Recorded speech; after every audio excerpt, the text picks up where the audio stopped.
Welcome and thank you for joining us at today's hearing entitled A 2022 Review of the Farm Bill, the Supplemental Nutrition Assistance Program. After brief opening remarks, members will receive testimony from our distinguished witnesses today, and then the hearing will be open to questions. And I will start first with my opening statement. Good morning, everyone, and welcome to another important hearing, which is the continuation of our work to review the 2018 Farm Bill and prepare for the 2023 Farm Bill. Today's hearing will review the 2018 Farm Bill provisions, related to a very important bill provisions, the USDA program, the Supplemental Nutrition Assistance Program, also known as SNAP. SNAP is one of the most impactful programs that we work on in this committee. It is the nation's largest anti-hunger program. It addresses the food insecurity of those most in need in our country. In 2020, 10.5% of U.S. households, or 13.8 million Americans, were food insecure.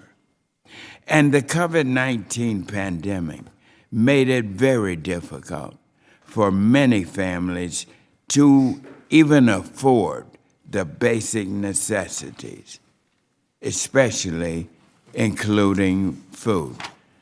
But thankfully, throughout the pandemic, SNAP has worked as it should, serving as many economic stabilizers for our nation. In 2020, SNAP is estimated to have lifted 2.9 million Americans out of poverty and ensured that millions of our friends, families, and neighbors could put food on their tables for their families, despite the difficult times we were facing. And as we grapple with the ongoing impact of this pandemic and new challenges to our food system, including from the Russian terrible criminal invasion of Ukraine, I know SNAP will continue to be a critical lifeline for the low-income Americans and ensuring they are able to purchase nutritionally adequate diet. In 2018, our Farm Bill passed with a strong bipartisan support, including many SNAP-related provisions. One of the most impactful has been the mandate that USDA reevaluate the Thrifty food plan. The resulting 2021 Thrifty food plan was the first in 5 decades to not be held cost neutral, allowing it to truly reflect the cost of an inadequate diet. And thanks to the 2018 Farm Bill, low-income Americans receiving SNAP benefits on average received $36.24 more per person per month, or about $1.19 more per person per day. And in my own district, Georgia's 13th district, the latest data shows that more than 35,000 households participated in SNAP, or 13% of all households in my district, and each of them are seeing an increase in their SNAP benefits thanks to the Thrifty Food Plan Reevaluation. And it's not just Georgia. The impact that increase in benefits is being felt across every community in our nation, including rural communities, which participate in SNAP at a higher rate and experiences a larger economic impact from SNAP benefits spending than even in our urban areas. Additionally, the 2018 Farm Bill included important provisions impacting SNAP, employment and training, the quality control system, nutrition education, and much more. I look forward to hearing from our distinguished panel today about these provisions as well as future opportunities to maintain and improve this critical program. One particular area of interest for me looking forward is veteran hunger. Research has found that veterans have a 7.4% greater risk for food insecurity than non-veterans, and rates are even higher among our veterans with disabilities. 33.6% of whom face food insecurity. And that's why I'm working closely with our subcommittee chair lady of this, the gentle lady from Connecticut, who is spearheading excellent legislation to address this, and we will hear more from her on this later. Representative Hayes is the chairman of our subcommittee on nutrition oversight and department operations, and she's doing an excellent job. She has introduced bipartisan legislation to make it easier for veterans with disabilities to access SNAP and Feed Hungry Veterans Act, of which I am a proud co-sponsor, co-leading with that bill. And as I said, we will hear more from the chair lady on this later. I look forward to working with all the members of our committee on this important legislation, and I hope this hearing will provide us all an excellent opportunity to evaluate ways that we can work together to improve SNAP by making it more accessible for Americans facing food insecurity.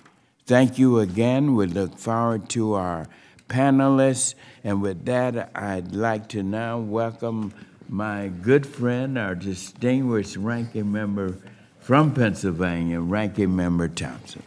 Chairman, thank you so much. Good morning, everybody. Welcome, Deputy Undersecretary Dean and Administrator Long. Administrator, I hear this is your first appearance at a congressional hearing, and so we're glad to have you here, and welcome to the Historic Agriculture Committee hearing room. And I see Associate Administrator Shaheen has accompanied you both.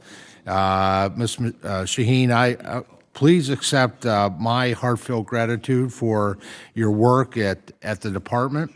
And I understand you're going to be retiring, and both your presence and your performance are going to be sadly missed. Thank you for everything you've done, and I wish you a peaceful, easy retirement.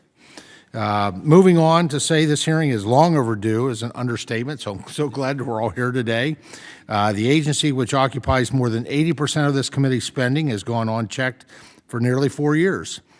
Each section of Title IV of the 2018 Farm Bill has made nominal changes to a program that has since exploded to serve more than 40 million individuals at a current cost of roughly $9 billion per month. And what frustrates me most at this moment, and the nutrition title is important to me as a former chair of the Nutrition Subcommittee in the 2018 Farm Bill, I'm very frustrated at this moment that my Democratic colleagues have already drawn a line in the sand that this program will not be touched in the next reauthorization of the Farm Bill. That's That's why we have reauthorizations, to make sure we're getting it right and that we're making adjustments where needed. How can we be so certain everything in Title IV is perfect or untouchable? Now, I disagree, and I'm sure that we'll hear today there are things we can improve and things that we can change. And quite frankly, on the Agriculture Committee, being open-minded and preparing for the next farm bill, any farm bill, is a really good state of mind. Being short-sighted on policy improvements shortchanges the millions of households who depend on SNAP when their lives take a turn, when they find themselves in financial distress, often for short period of times. So despite my colleagues' narrow outlook, I think we need to contemplate SNAP through 4 principles, particularly as we shift from emergency spending and administration to more targeted, informed programming. First, we need to further explore how do we serve recipients through innovation and flexibility. If the pandemic has taught us one thing, it is there is no one way to serve families in need. Second principle, we must think about the best ways to guide recipients to independence through employment, education, and training, while providing further nutritional support.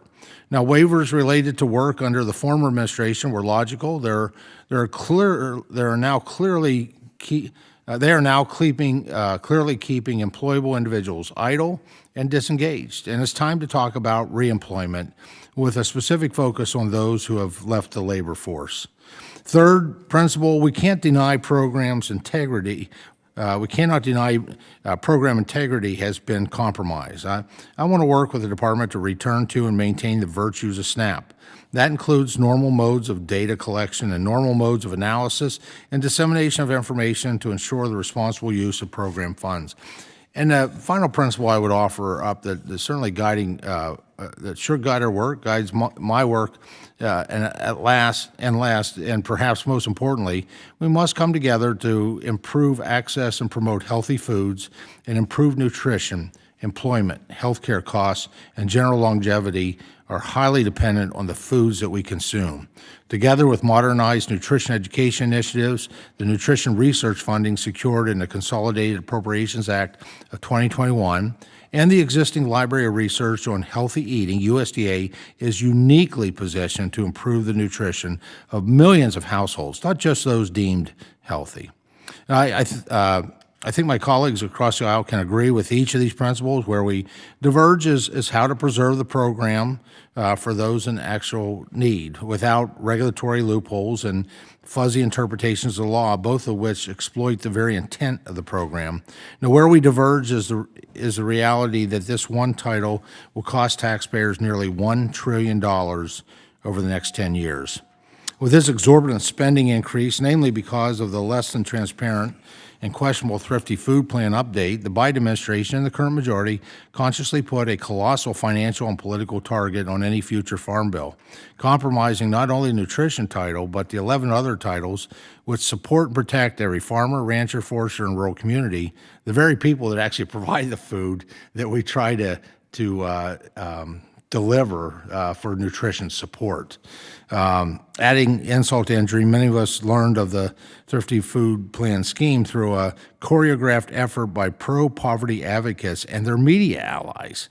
Beginning on January 22nd, 2021, more than 36 outlets, including the Washington Post, NBC News, Bloomberg, CNN, and CBS News, uniformly touted the department's work to rapidly proceed with the egregious TFP update. And while we will continue to debate this attempt at executive overreach, I do want to ask one thing of you, Madam Deputy Undersecretary, just to be more forthcoming. As a ranking member of this committee, I prefer to learn directly from the administration, not lobbyists or reporters or the internet. And lastly, I do hope today allows for some conversation on pandemic-related policies and spending. Mr. Chairman, I ask unanimous consent to submit for the record an April 15th timely article by the Wall Street Journal editorial board entitled "The Eternal COVID Emergency." Without objection. Thank you, Mr. Chairman. I remain concerned pandemic aid is set to become endemic aid, and that various issues caused by this administration's own actions and at times inaction have caused my colleagues and their mouthpieces within the media thinking emergency allotments and SNAP-related waivers should be carried on in perpetuity, and I beg to differ. With that in mind, I also look forward to an implementation update on each of the relevant sections of the 2018 Farm Bill and the agency's timeline to implement any outstanding provisions. I hope we can have an honest conversation about what's working and what's not working and how can we move forward. Thank you again, Ms. Dean and Ms. Long, and with that, Mr. Chairman, I yield back.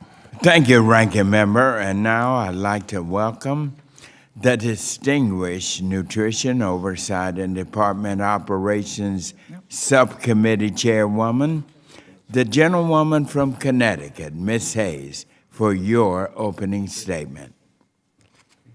Thank you, Mr. Chairman, Ranking Member Thompson, and this committee for hosting this very important hearing. And thank you to our guests from the USDA, Deputy Undersecretary Dean and Administrator Long, for joining us today. We really appreciate your time and expertise. I want to first take the opportunity to frame this conversation. The 2023 Farm Bill will not be like any other farm bill. It will be a seminal, historic piece of legislation. Over the past 2 years, we have seen our community struggle with food insecurity caused by an unprecedented global crisis. We have also seen communities come together to implement creative solutions, from expanding the capacity of food banks to partnering with local farms to ensuring that children could access school meals through electronic benefits and non-congregate settings. The Farm Bill is our first opportunity to recognize the unique challenges that many people face and our commitment to our communities to have permanent solutions. It's our first chance to respond to the glaring gaps in nutrition policy highlighted so clearly through the past 3 years with long-term improvements and solutions. Of course, the Supplemental Nutrition Assistance Program, or SNAP, will be central to that effort. The vital importance of SNAP is not theoretical. I have experienced firsthand how the program gives people stability when they are facing life's challenges, and have brought recipients before my subcommittee to share their stories before Congress. I believe wholeheartedly in the mission of SNAP, the life-changing impact it has on recipients, and the incredible support it provides our national economy and food systems. SNAP is a highly responsive program which serves as a stabilizer in times of economic downturn, something we saw clearly during the pandemic. It provides economic stimulus to households in every community. SNAP is a targeted program which serves the lowest income Americans, incentivizes work, and provides long and short-term health benefits to those who participate. As a result of the 2021 Thrifty Food Plan Reevaluation mandated by the last Farm Bill, the impact of SNAP is growing as recipients receive more adequate benefits, specifically an average of $1.19 more per person per day. This is modest, but the impact increases in our communities, and it has made tangible improvements to the everyday lives of my neighbors. However, we know that there are still people who are falling through the cracks.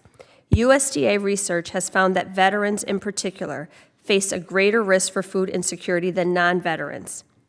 On our subcommittee, Rep. Bacon and I had a hearing last year on the levels of veteran hunger that permeate our communities.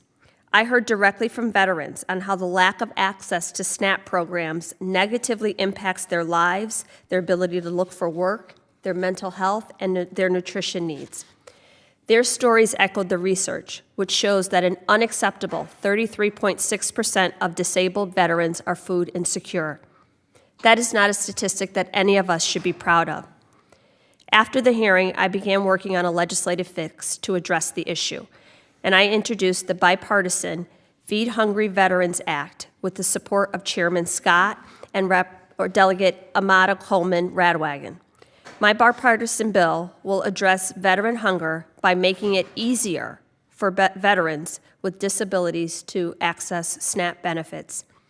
In addition to exploring this issue further, I look forward to hearing more today from Deputy Undersecretary Dean and Administrator Long about the provisions in the 2018 Farm Bill, the status of implementation, and recommendations for the upcoming Farm Bill. As the chairwoman of the Subcommittee on Nutrition Oversight and Department Operations, it is critical for me to hear from USDA about how we stabilize and sustain nutrition programs and how we can improve them in the upcoming Farm Bill. We spend a lot of money on a lot of programs in Congress. Programs that feed people have to be included in those numbers. I don't know about schemes or media plots, but what I do know is that I have hungry people in my district. And as their representative, I'm going to make sure that I can do everything that I can to close those gaps, because most of those people are children.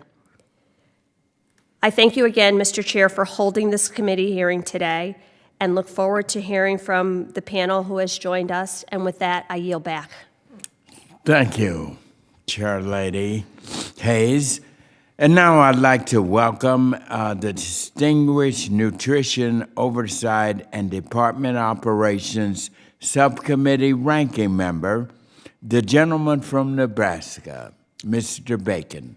Please give your opening statement. Thank you, Mr. Chair. I appreciate it. Appreciate the opportunity to share some thoughts today. I want to also thank the Deputy Undersecretary, Dean, and Administrator Long for being here. I'd like just to start by saying we're so blessed to live in this great country. We're the greatest of nations. Our free market system and our freedoms have produced more prosperity than any nation ever has had. We've elevated more people out of poverty than any other country, and so we should keep that in mind.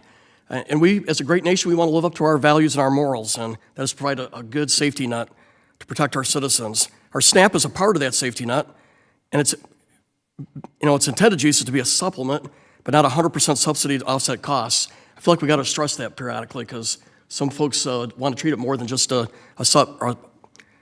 partial payment of the costs.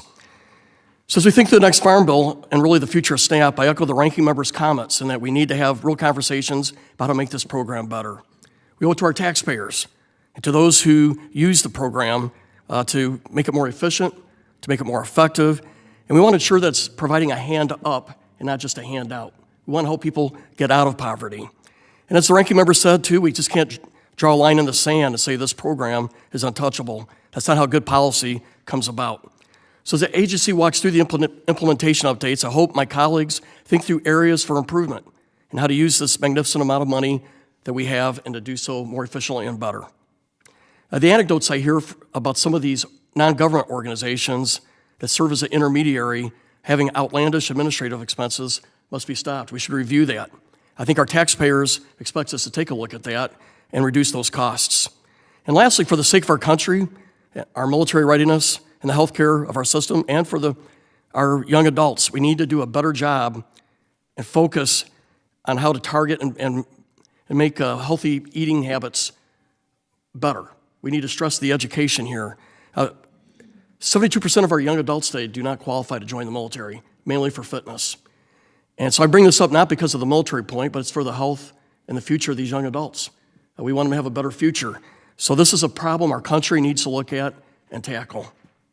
So I hope the conversation today lends to this focus and does better. And I'd also like to just echo Chairman Hayes, who I work with in the Nutrition Committee, about veterans and SNAP. I'm in the Armed Services Committee as well, and we want to look at enlisted pay and adjust it. There's no reason why our junior enlisted should fall into this and qualify for SNAP. We got to do better there. So with that, I yield back, Mr. Chair, and I appreciate the time. Thank you, Congressman Bacon.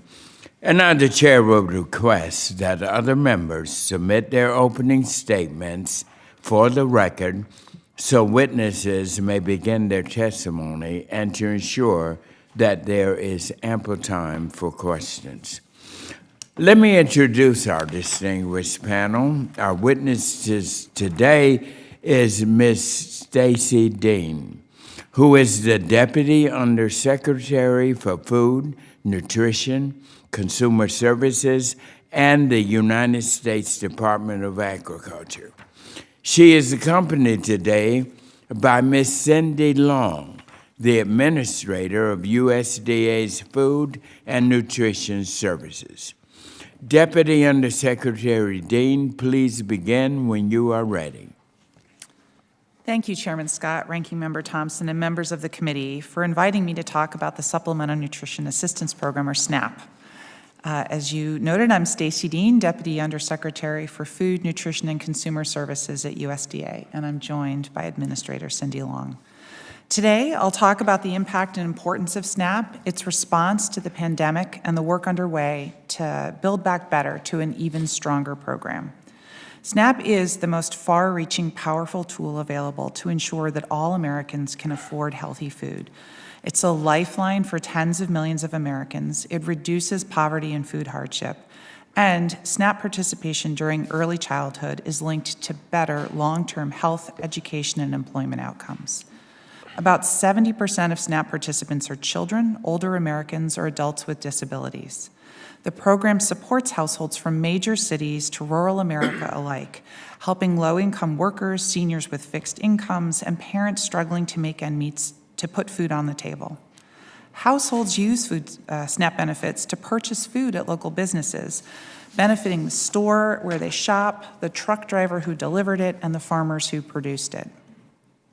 As intended, SNAP expanded early in the pandemic in response to sudden increased need. But SNAP's powerful response through the pandemic has been a team effort. Congress took swift action to strengthen the program in recognition of unprecedented hardship, temporarily increasing SNAP benefit amounts, protecting eligibility for select groups, and providing USDA with special authority to allow states to adapt program operations to serve struggling households safely. USDA worked with retailers and states to expand an online purchasing option to meet households' needs during the pandemic. And today, more than 97% of households can use their benefits to buy groceries online. And states did the extraordinary work to process a dramatic uptick in applications and deliver benefits to struggling households, all while radically shifting their operations to respond to public health considerations. The bold action that we've taken together to help Americans during a time of crisis and get back on their feet has made a meaningful difference. Looking ahead, I want to touch on a few efforts we're undertaking to strengthen SNAP in the long term. So let's start with the Thrifty Food Plan reevaluation. As directed by Congress, last year, USDA reevaluated the Thrifty Food Plan, the basis for calculating SNAP benefits, to reflect the cost of a cost-conscious, practical, nutritious diet. The reevaluation concluded that the cost is 21% higher than the previous plan, which translates to about $1.19 per person per day or 40 cents per person per meal. This resulted in the first increase in real purchasing power of SNAP benefits since the Thrifty was introduced some 45 years ago. We're also working to support opportunity through SNAP's Employment and Training Program, or E&T. In 2018, Congress acted to improve the quality of E&T programs, emphasizing evidence-based practices, ensuring that we match participants with the right services and partner with state workforce systems. The Farm Bill signaled that E&T programs should not just be bigger, they should be better. We view strengthening E&T as an ongoing effort and welcome your continued partnership. And finally, we're elevating FNS's long-standing work to improve nutrition security, which means having consistent and equitable access to healthy, safe, affordable food. USDA is prioritizing nutrition security for all Americans by ensuring our programs provide meaningful support, connecting all Americans with healthy, safe, affordable food sources, developing, translating, and enacting nutrition science through partnership, and prioritizing equity every step of the way. Our goal is to come out of the pandemic in a better place than where we started. We're seeking to build on the effectiveness of SNAP and ensure it works for those it's intended to serve. And let me just tick off a few more areas that we're exploring. Parity for the territories that don't have access to SNAP, food sovereignty and self-governance for tribal nations, reducing barriers for vulnerable groups like veterans, bolstering program integrity by strengthening oversight and data collection, minimizing errors and enhancing fraud detection, and modernizing SNAP payment and shopping options, all while ensuring our programs are accessible to those who are eligible. The Farm Bill represents an important opportunity to build on the remarkable success of SNAP, and we stand ready to partner to you.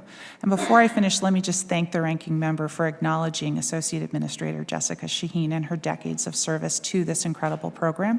We are going to miss her after she retires, but she leaves an incredible legacy.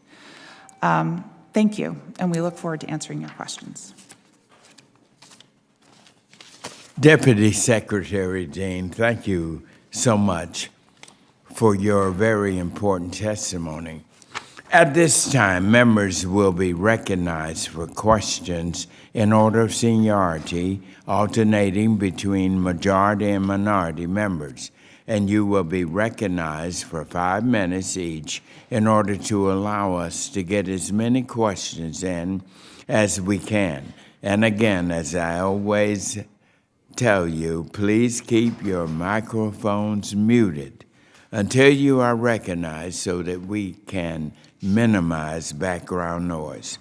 And I always start the questions. I recognize myself for 5 minutes. And Ms. Dean, I have an important question I want to ask you. Several of my labor union friends in Georgia have brought up the issue of SNAP privatization to me. And as you know, SNAP law requires that states use merit system personnel to conduct SNAP certification, interviews, and eligibility determinations. However, I understand that states do have the flexibility to use non-merit staff or contractors for work that does not involve SNAP participant contact. And states are also permitted to use contractors for specific purposes that include SNAP participation contract for FNS approval. However, there has been talk about expanding the use of non-merit staff during the pandemic to address increased caseload and staffing shortages. However, I'm very concerned that expanding the use of contractors could reduce the quality of service that SNAP recipients receive. So my question to you is, do you believe that additional non-merit employee flexibilities are needed for states to manage their current SNAP caseloads? And if non-merit staffing flexibility were expanded, what impacts would you anticipate in having, if any, on our beneficiaries? Thank you, Mr. Chairman, for the question. Let me just start with FNS is absolutely committed to working with states to basically continuously improve program operations. We and they are constantly assessing new technology, new ways of organizing the business, new platforms to deliver services, and that can reframe the question around what is the role of state versus contract staff. We are constantly answering new questions about that. I think our general guiding principle through all of this is where the statute lies, which is that the merit systems personnel role, meaning state or local government workers, really need to hold the most critical functions, which is that eligibility determination, and for us that includes the interview with clients, and of course access to highly private personal information. So I don't believe that we would be looking for an expansion in that. But let me just say that the guidance that the previous administration put out in 2020 that outlined areas where states could use contract staff, I very much support, and we're in constant dialogue with states about where their options are. I think many of them don't appreciate how much flexibility they have in the current system. It may mean that they've got to reorganize their business model a little bit. But there are lots of places for them to bring in non-merit staff. And you asked me what would happen if it were expanded. Look, we had some experience with privatization experiments in the past for those core eligibility functions, and it didn't go well. Now, granted, it was quite a while ago, but it was somewhat disastrous and ended up making service worse, and states had to pull back from it. So experience would suggest it's a pretty risky endeavor to shift the roles as we've experienced them for the past 4 decades.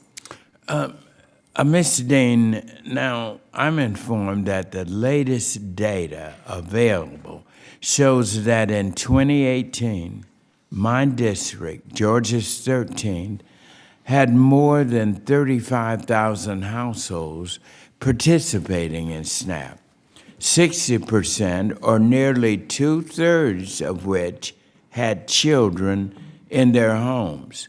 Now, research shows that children receiving SNAP have better health outcomes than their counterparts who are not receiving the benefits, including reduced likelihood of obesity, high blood pressure, heart disease, and diabetes.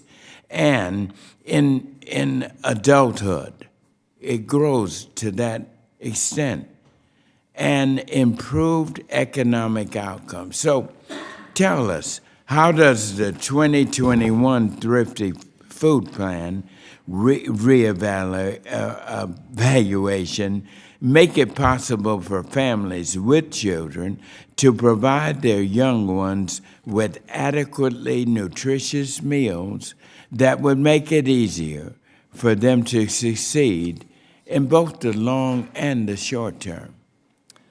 Well, thank you, Mr. Chairman, for acknowledging SNAP's strength, both in terms of its ability to make sure households can purchase food today, but also children who are well-nourished, particularly early in life, do far better later in life. And we have fairly conclusive evidence on SNAP's role there. I think what we found when we did the reevaluation was that it's sometimes we have to always separate the Thrifty from SNAP, but we found that the basis for the benefit was not sufficient to purchase an adequate diet, low-cost, practical diet. So basically, healthy food wasn't within reach. And with this adjustment, we certainly hope that with healthy food in reach, we will only strengthen SNAP's impressive impacts on families and children. Well, thank you very much for your answers. They were thorough, very informative. This issue is important to all of us in this country, and certainly important to me in my district. So I look forward to working with you as we make forward progress on this issue. And now I recognize the gentleman from Pennsylvania, our ranking member, Thompson.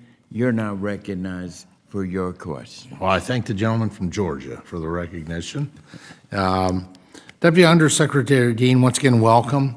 There's coalitions who are vehemently support restrictions, particularly of sugar-sweetened beverages, because they've been found to lead to an array of diet-related diseases. Well, I don't want to visit the merits of these proposals. I do want to better understand what the agency and the department are doing to focus on nutrition.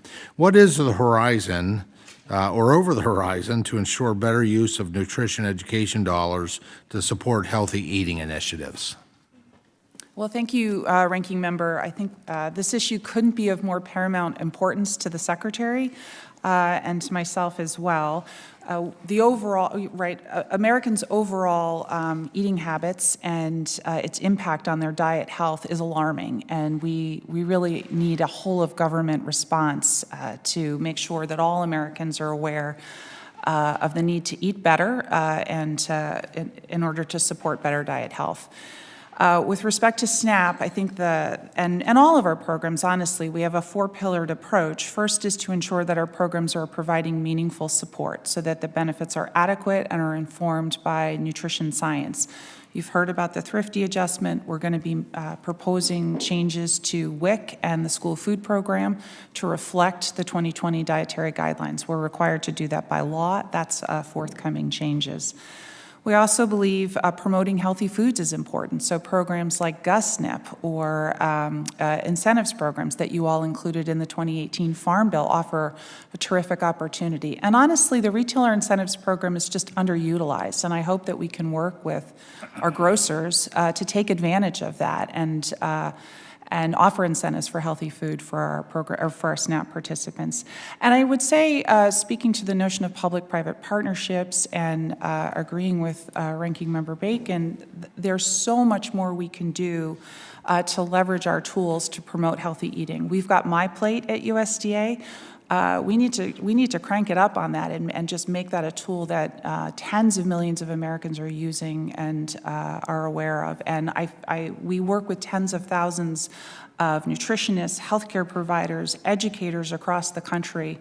It's important, I think, for USDA feels it's very important that we start singing all from the same song sheet and really leveraging up the importance of diet, healthy food, and its profound consequences on long-term health. Well, I wouldn't be true to form if I didn't say, as you're looking at beverages, and you kind of opened it up across outside even the jurisdiction of this committee with child nutrition stuff, I've always appreciated Secretary Vilsack's support for milk fat and anything that we can do to move from 1% to 3.5% milk fat, which would be whole milk, would be best for our kids. Nobody's force-feeding anybody to drink or consume anything, but they should have the healthiest options out there.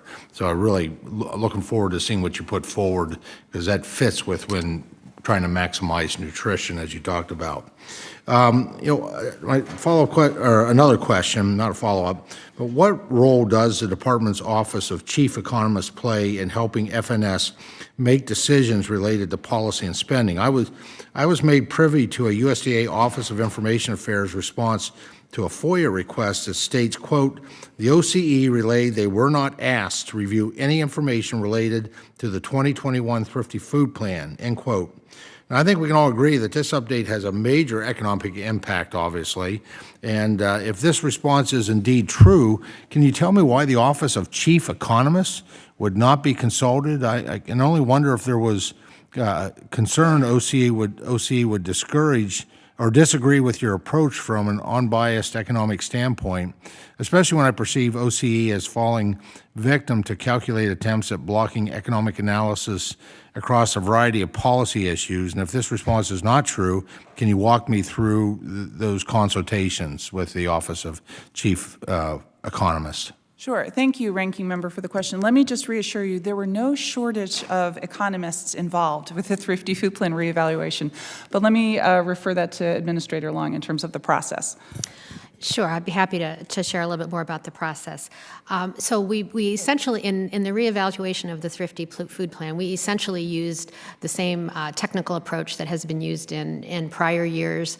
It's a mathematical optimization model with a number of data inputs and constraints, and I'd be happy to speak more about that. But in terms of the other entities that were consulted, as the Deputy Undersecretary mentioned, internal to FNS, we certainly had a team that included economists, data science, and nutritionists. We had formal input and review from experts at the Economic Research Service, the Agricultural Research Service throughout the process, both as the work was being done, and they also conducted a review of the report itself. So again, we certainly had an extensive opportunity to bring the expertise of not only the Food and Nutrition Service, but USDA-wide to bear on this process. Well, and that's fine, but I mean, this decision tipped the nutrition title over $1 trillion over 10 years. I would think that would warrant being elevated to the consulting with the Office of Chief Economist for USDA, and if so, why? I mean, why within these internal communications that were discovered under FOIA? I mean, I just question why they were excluded. It seemed that something was missed in the process. I appreciate all the things that were done, but my question is what was not done, given the significant impact of the changes to the Thrifty Food Plan? Certainly, and Congressman, we'd be happy to get back to you on a more detailed description of the clearance process, because at this point, we would need to double check to see whether OCE did have the opportunity. Understood, and I appreciate that. Thank you, Chairman. Sure. And now the gentleman from California, Mr. Costa, who is also the chair of the Subcommittee on Livestock and Foreign Agriculture. You're now recognized for 5 minutes. Thank you very much, Mr. Chairman, for your leadership and the timeliness of the oversight necessary to set the table for literally and figuratively the reauthorization of the Farm Bill next year. I want to thank the Department for following through with the bipartisan directive in the 2018 Farm Bill to review and update the Thrifty food plan. My gosh, it's been 45 years since it's been updated. Long overdue, and I suspect that will be the subject with our subcommittee chair of jurisdiction on how we update it and review it. I've always said food is a national security issue, and from the onset of the COVID-19, we certainly learned when we turned up our food supply chain upside down how dramatic it was in terms of impacting people's availability for food. It's, after all, America's safety net, right? I mean, you really think about it, it is so critical. And so SNAP and the access to food is critical for lives in America, but also to change lives. And, you know, we all look at it locally. The chairman noted in Georgia. Let me tell you, from the California 16th Congressional District, we have the irony of having one of the richest, largest agricultural areas in the entire country, but yet significant hunger from young and old alike to working poor. SNAP in my district to the local economy last year benefited 174,000 participants. 23% of my congressional district received SNAP, second highest in California. And its impact for food benefits was significant. $446 million in food benefits, $804 million in economic activity, and over 10,000 jobs. I want to put a question to you, Ms. Long, and again, thank you for your service. You're familiar with a pilot project that I worked on back in the 2014 reauthorization that I think was successful in Fresno County's Bridge Academy. It was chosen as one of the SNAP employment and training for a pilot program. By the end of 2017, the program had expanded to 14 academies in counties, affecting 3,000 families to get people back on their feet. I want to continue to make this push. When we look at the reauthorization of the Farm Bill, and the chairman and I have done 3 reauthorizations, this will be our 4th, but as the ranking member noted, the Title IV is usually the most contentious issue among the Ag Committee. I think there are ways that we can work together on this and should. I think this pilot project is an example, but I think more funding is needed. Ms. Long, would you agree that such an example of this effort can be accomplished and can be expanded to provide reform and opportunities for public-private partnerships? Congressman, if I may, I'll take that question. I was very fortunate some years ago to be invited by the incomparable Pete Weber to come out and visit the Bridges Academy program in Fresno. And it was incredibly impressive, and many of its elements, I think, helped inform the pilots and even some of the directives from the 2018 Farm Bill to us on how to shift and change employment and training. Huge emphasis on case management, making sure that families have some of the wraparound supports that they need for training and employment to be successful. Yes, and also really making sure that participants are matched to the right program or training program for them, as well as the right employer, and high-quality jobs. Big focus on ensuring that we place participants in high-quality jobs. Provide a living wage. Yes, and that lead to opportunity. Well, and because SNAP is such a significant part of the Farm Bill in terms of the baseline, 80% annually, I think it's critical that we focus. With my remaining time allowed, and I don't know if you, Madam Secretary, would want to continue, I think the importance of reforming and focusing on nutrition on WIC and the school lunch and breakfast program is critical. And During the pandemic, obviously, the food box area was critical, but we have with the supply chain also a perverse situation in which we have excess commodities that are depressing prices. I'm wondering if you're looking on how we can use those excess commodities, either through the Commodity Credit Corporation or others, to help deal with the impacts of that production oversupply. Well, quickly, that's an entire initiative of the Secretary and our friends at the Marketing Regulatory Program Mission Area. One example would be the local food procurement grant program that the Secretary has just launched, where we're going to be supporting state secretaries of agriculture to build their capacity to procure food locally in order to distribute through emergency food or school food. We think that'll help support more resilient local food systems. Well, thank you. My time's expired, but Mr. Chairman, we're going to have hunger issues not only in this country but around the world, and there's an opportunity here for us to take good action. Thank you. Yes, you're right.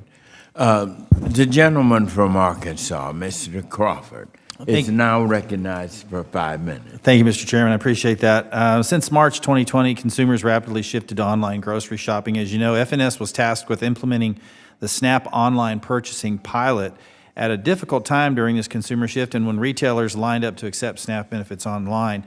However, I'm hearing from my independent grocers who still want to participate 2 years later that there continue to be significant challenges in getting approved while the largest national chains have accepted SNAP online from the beginning.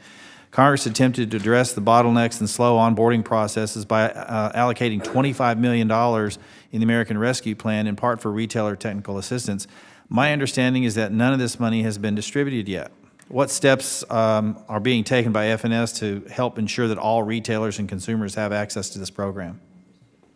Well, thank you for that question, Mr. Congressman, and we really appreciate the support for online purchasing. We are up to, we're at a place where over 97% of SNAP households currently do have access to online purchasing options. But as you note, there is certainly more to do, particularly with respect to smaller and specialty retailers, and we're very grateful for the support that came through the American Rescue Plan Act, and I'm happy to report that next month in May, we are going to be putting out a request for a contract to develop a technical assistance center, which will be specifically designed to assist, particularly, again, those smaller retailers in coming on board to the online platforms. And their goal will be really to provide the support that those retailers need to assess their technology needs and the business case to be able to successfully integrate into online purchasing in SNAP. And so that money, you're saying, will start to flow next month? We will be soliciting for the support for that technical assistance center, and we'd be happy to get you more information on the anticipated schedule for the actual award and flowing of support. Okay, thank you. And just one other thing that I need to note, and I was actually talking to the ranking member, and this is an issue we've had conversations about in the past, and I got on your website and I noticed that this is the case, that whole milk is not acceptable for school lunches, school breakfasts, and so we're concerned about the nutritional choices that our children are making, and yet we don't have that same concern as it applies to, say, for example, candy and energy drinks and things like that. Do you see the disconnect there? Do you see the irony of that, is that we're making judgments on nutrition value to our young people as it applies to whole milk, but we're saying it's okay to go and buy a candy bar. Can you explain the disconnect there? Well, I would be happy to to comment on the importance of milk. It serves as you know, it serves a fundamental role not only in the schools but in all of the child nutrition program. We certainly support the service of milk through the WIC program. Mm-hmm. Those programs are fundamentally different than SNAP in that they are designed to provide, to put a meal or a package of targeted foods on the table, and so we do believe that a differential approach is warranted. Okay, so but you, as FNS, are making the decision that one nutrition program we can make those judgment calls, but another nutritional program we can't make those judgment calls. And also, are energy drinks included in SNAP? Are they acceptable for SNAP expenditures? They are, Congressman. Let me just jump in on this. I think the statute actually differentiates between the programs in terms of the science-based standards and the provision of food versus empowering. Would you support households. Changing that statute so that you could make a more consistent application across the agency? Well, I think we are making a consistent application in that we are promoting for SNAP participants to purchase food aligned with the dietary guidelines, and as in WIC and school You're meals. promoting it, and I get that, and I appreciate that, but you're not mandating it because the statute doesn't allow for you to mandate that. Is that correct? That's correct. But the statute does allow for you to mandate not allowing whole milk in schools for breakfast or lunch. Is that correct? That is correct. Okay, so that's my point, is there is an inconsistency there, statutory, that probably that this committee needs to address so that you're not in this position of saying one thing, doing another. I'm not laying this in your lap and saying this is your fault. You've already pointed to the fact that this is a statutory issue. But it seems to me, based on the exchange we're having today, that the inconsistency can be addressed here in this committee, and that's something that you would be okay with? Sir, we bring the dietary guidelines to life in different ways for each program. It's certainly an important issue for the committees to look at, but we believe that SNAP participants ought to have the flexibility to purchase like any other consumer in the So then grocery store. basically then, I'm running out of time, but then it's really not a statutory issue. It's more of a judgment call then. I think that's both. That it is both we follow the statute, and what we do in SNAP is the way we bring the dietary guidelines to life is different than it flows through the other programs. But I'm sorry, judgment-informed statute. So maybe we can follow up on this conversation. Thank you. I think we want to appreciate promote that. better health. You bet. Thank you. You'll back. Thank you. Just as a reminder, members should direct questions to our witness, Deputy Undersecretary Dean. Thank you. I'm sorry, Mr. Chairman. I thought that's what I was doing. No problem. And now I recognize the gentleman from Massachusetts, Mr. McGovern, who is also the chair of the House Committee on Rules and is a national leader in our fight against hunger. He's now recognized for 5 minutes. Well, thank you, Mr. Chairman, and thank you for this hearing. And Deputy Undersecretary Dean, thank you for being here today. Look, I want to begin first by saying thank you. Thank you to you. Thank you to Secretary Vilsack. Thank you to President Biden for stepping up during this pandemic and providing additional assistance so that hunger didn't spike even more than it did during this unprecedented time. I am grateful that you were in the positions that you were in, because I, quite frankly, can only imagine what might have happened if it was the previous administration that was in charge, number one. Number two, I got to be honest with you, I get a little frustrated when I hear things like Thrifty food plan scheme, or talk about how SNAP encourages idleness and disengagement. I find that, to be honest with you, offensive. In terms of the Thrifty food plan, you were asked in the last Farm Bill, when the Republicans control the House, to actually reevaluate the program so that to see what in fact was necessary to be able to afford a nutritious meal. You did that.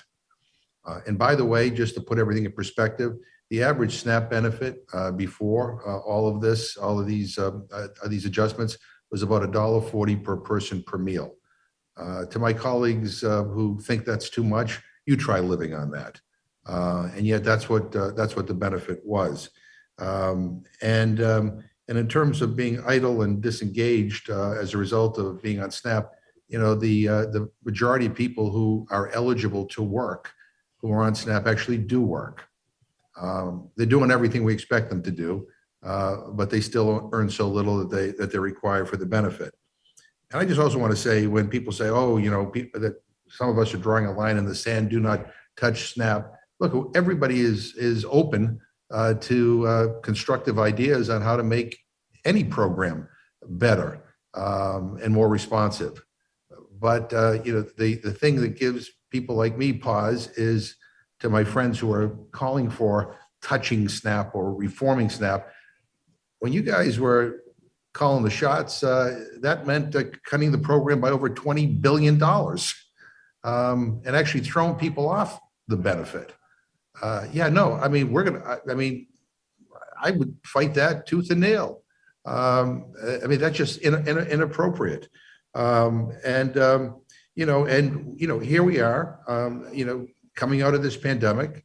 There's worldwide inflation. Food costs are going up.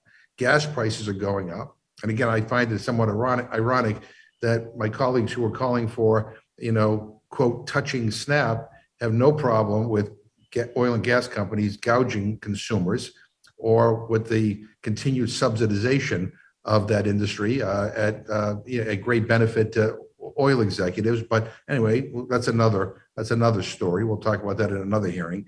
But the bottom line is food prices are going up, and that directly relates to people's ability to be able to afford nutritious food.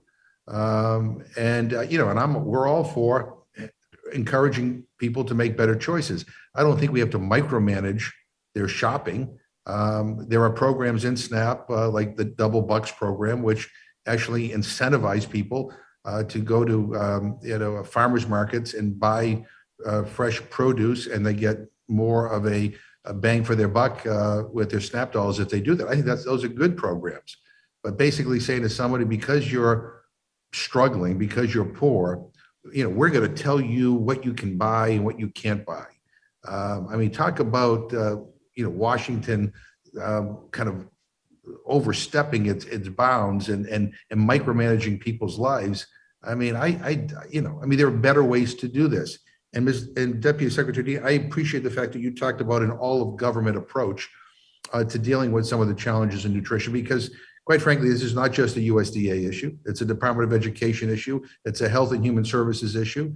It's a Department of Interior issue. I can go right down the list.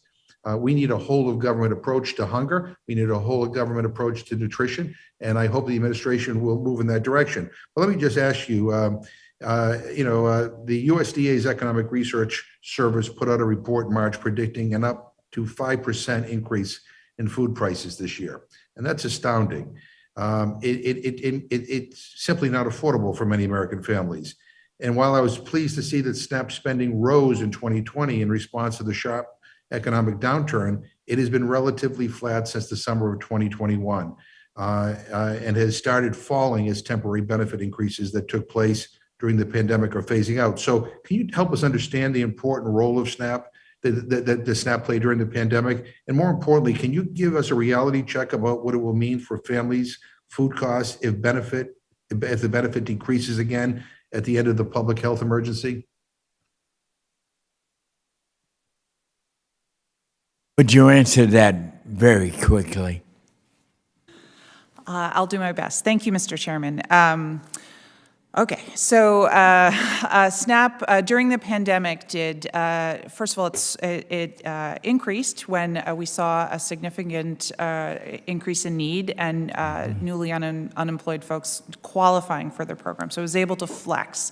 Congress increased benefits by providing emergency allotments, which actually allowed benefits to go up by about monthly aggregate and across the country about 40%. So it was really helped folks, cushion folks through the dramatic difficulty in securing food during a difficult time. And that increase has also helped to cushion relative to the rising food inflation. And I think the President's request of USDA to ensure that we had a minimum emergency allotment, a $95 per month per household amount, has helped to deflect the impact of rising food costs on SNAP participants. And of course, food hardship would have been much, much higher had the program not been able to grow and expand with Congress's support. And I'll stop there, sir. Very fine. And you can also provide additional information to Jim in writing. Thank you. And now, the gentleman from Tennessee, Mr. Desjardins, is now recognized for 5 minutes. Thank you, Chairman Scott, and thanks to our witnesses today. I do have some questions I want to ask before my time expires. Undersecretary Dean, just for some background, can you tell us currently how many citizens are participating in the SNAP program?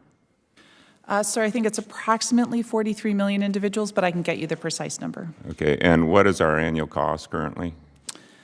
I believe we estimate it to be, just give me 1 second. This year, we estimate it to be $127 billion in benefits. Okay, is that including, emergency I think you allotments. indicated about a 21% food inflation in your opening statement? That includes the increased cost associated with the Thrifty reevaluation and emergency allotments. Okay, thank you. I guess I want to shift a little bit with concerns of what's happening at the southern border. And do you know offhand what number of non-citizens, asylum seekers, immigrant, non-citizen children are receiving SNAP benefits now? I do not, although non-citizens face much more restrictive eligibility rules than citizens, sir. Well, they do, correct. But if you're a non-citizen child under 18, you receive benefits. Yes. If you are an asylum seeker under Section 208, you receive benefits. That sounds correct. And there's a list. There's about 15 different categories. So there's quite a fair number of non-citizens, especially asylum seekers. I think right now we have a 1.1 million backlog of asylum seekers awaiting adjudication. Inside the U.S., we're getting 300,000, I think, just this last year. With Title 42 being lifted by the administration, which temporarily had been blocked, if this abandonment does come to fruition, I was wondering what your concerns would be to the strain on the program moving forward. And have you discussed the lifting of Title 42 with the White House? If so, what is the plan to assure that SNAP benefits will be preserved for the Americans that truly need it? And if not, why? So just to, I guess, one thing I want to make sure you're aware of is that the program, as an entitlement program, can flex to need. So we would not displace one eligible individual for another. And I'm just getting okay. But in terms of your specific question, no, I haven't been involved with conversations with the White House on that issue. Okay. Well, we talked about veteran hunger and hunger in the United States, and it seems that American citizens should be a priority. Not that we want anyone to go hungry, but there are other costs associated besides SNAP with asylum seekers and people who come in the form of TANF, heating, education, and whatnot. And according to the Center for Immigration Studies, 45% of non-citizen households rely on SNAP, as opposed to 21% of citizens' household. Can you walk me through this and why this is and what the department and FNS is specifically doing to help lift these families from poverty and independence? And first of all, comment on those numbers and percentages. Sure. First of all, I'm not familiar with that study, so I can't speak to its particulars, but we're happy to follow up. I want to just restate again that non-citizens face much more restrictive eligibility rules than citizens. There is, for most adults, a 5-year waiting bar and then other restrictions. And you're right that refugees and other immigrants admitted on a humanitarian basis do have more immediate access to help. Right, and I would argue right now that most people crossing the southern border have learned that. They don't come here and say, they don't cross into the United States and say, we're just coming here because we felt like it. They're saying we're seeking asylum. They're taught what to say. They're charged up to $4,000 per person to be brought by drug smugglers and cartels and people to get into the United States. And so they know what to say. So I guess what I'd like to get from you is an actual number. We know what it costs for SNAP per year. We know how many Americans, well, I think we know how many Americans. You said 41 million, but we don't know how many of those are actual Americans. Does that number include the asylum seekers and children of non-citizens? It would include eligible non-citizens, yes. Okay, so I guess what we need to know is that, first of all, we're taking care of Americans first. We have programs to assist people, whether they're in other countries, in terms of hunger, and I think that's important. The U.S. should lead on that, and I'm really proud of the SNAP program that we have in order to take care of the people who are hungry in the U.S. I just want to prepare. This line of question is prepare for the Farm Bill so we know what to expect and how to best take care of those in need. So I thank you for your testimony, and any information you get to me on writing on those numbers would be greatly appreciated. And I Happy to do that, sir. Thank you. And now the gentlewoman from Connecticut, Ms. Hayes, who is also the chair of the Subcommittee on Nutrition Oversight and Department Operations is recognized for 5 minutes. Thank you, Mr. Chair. I'm really excited that we're having this hearing because, again, this program is incredibly important. I also hope that Deputy Undersecretary Administrator Long, that you appreciate the fullness of the immigrant experience, and it is not a single issue. It is much more complex, and it is something that we have a responsibility to look at completely and thoroughly. SNAP is one of the most effective federal programs also for bolstering local economies. Every $1 in SNAP generates $1.50 to economic activity, and studies have shown that SNAP was responsible for nearly 200,000 U.S. industry jobs and 45,000 jobs in supporting industries like agriculture, manufacturing, and transportation.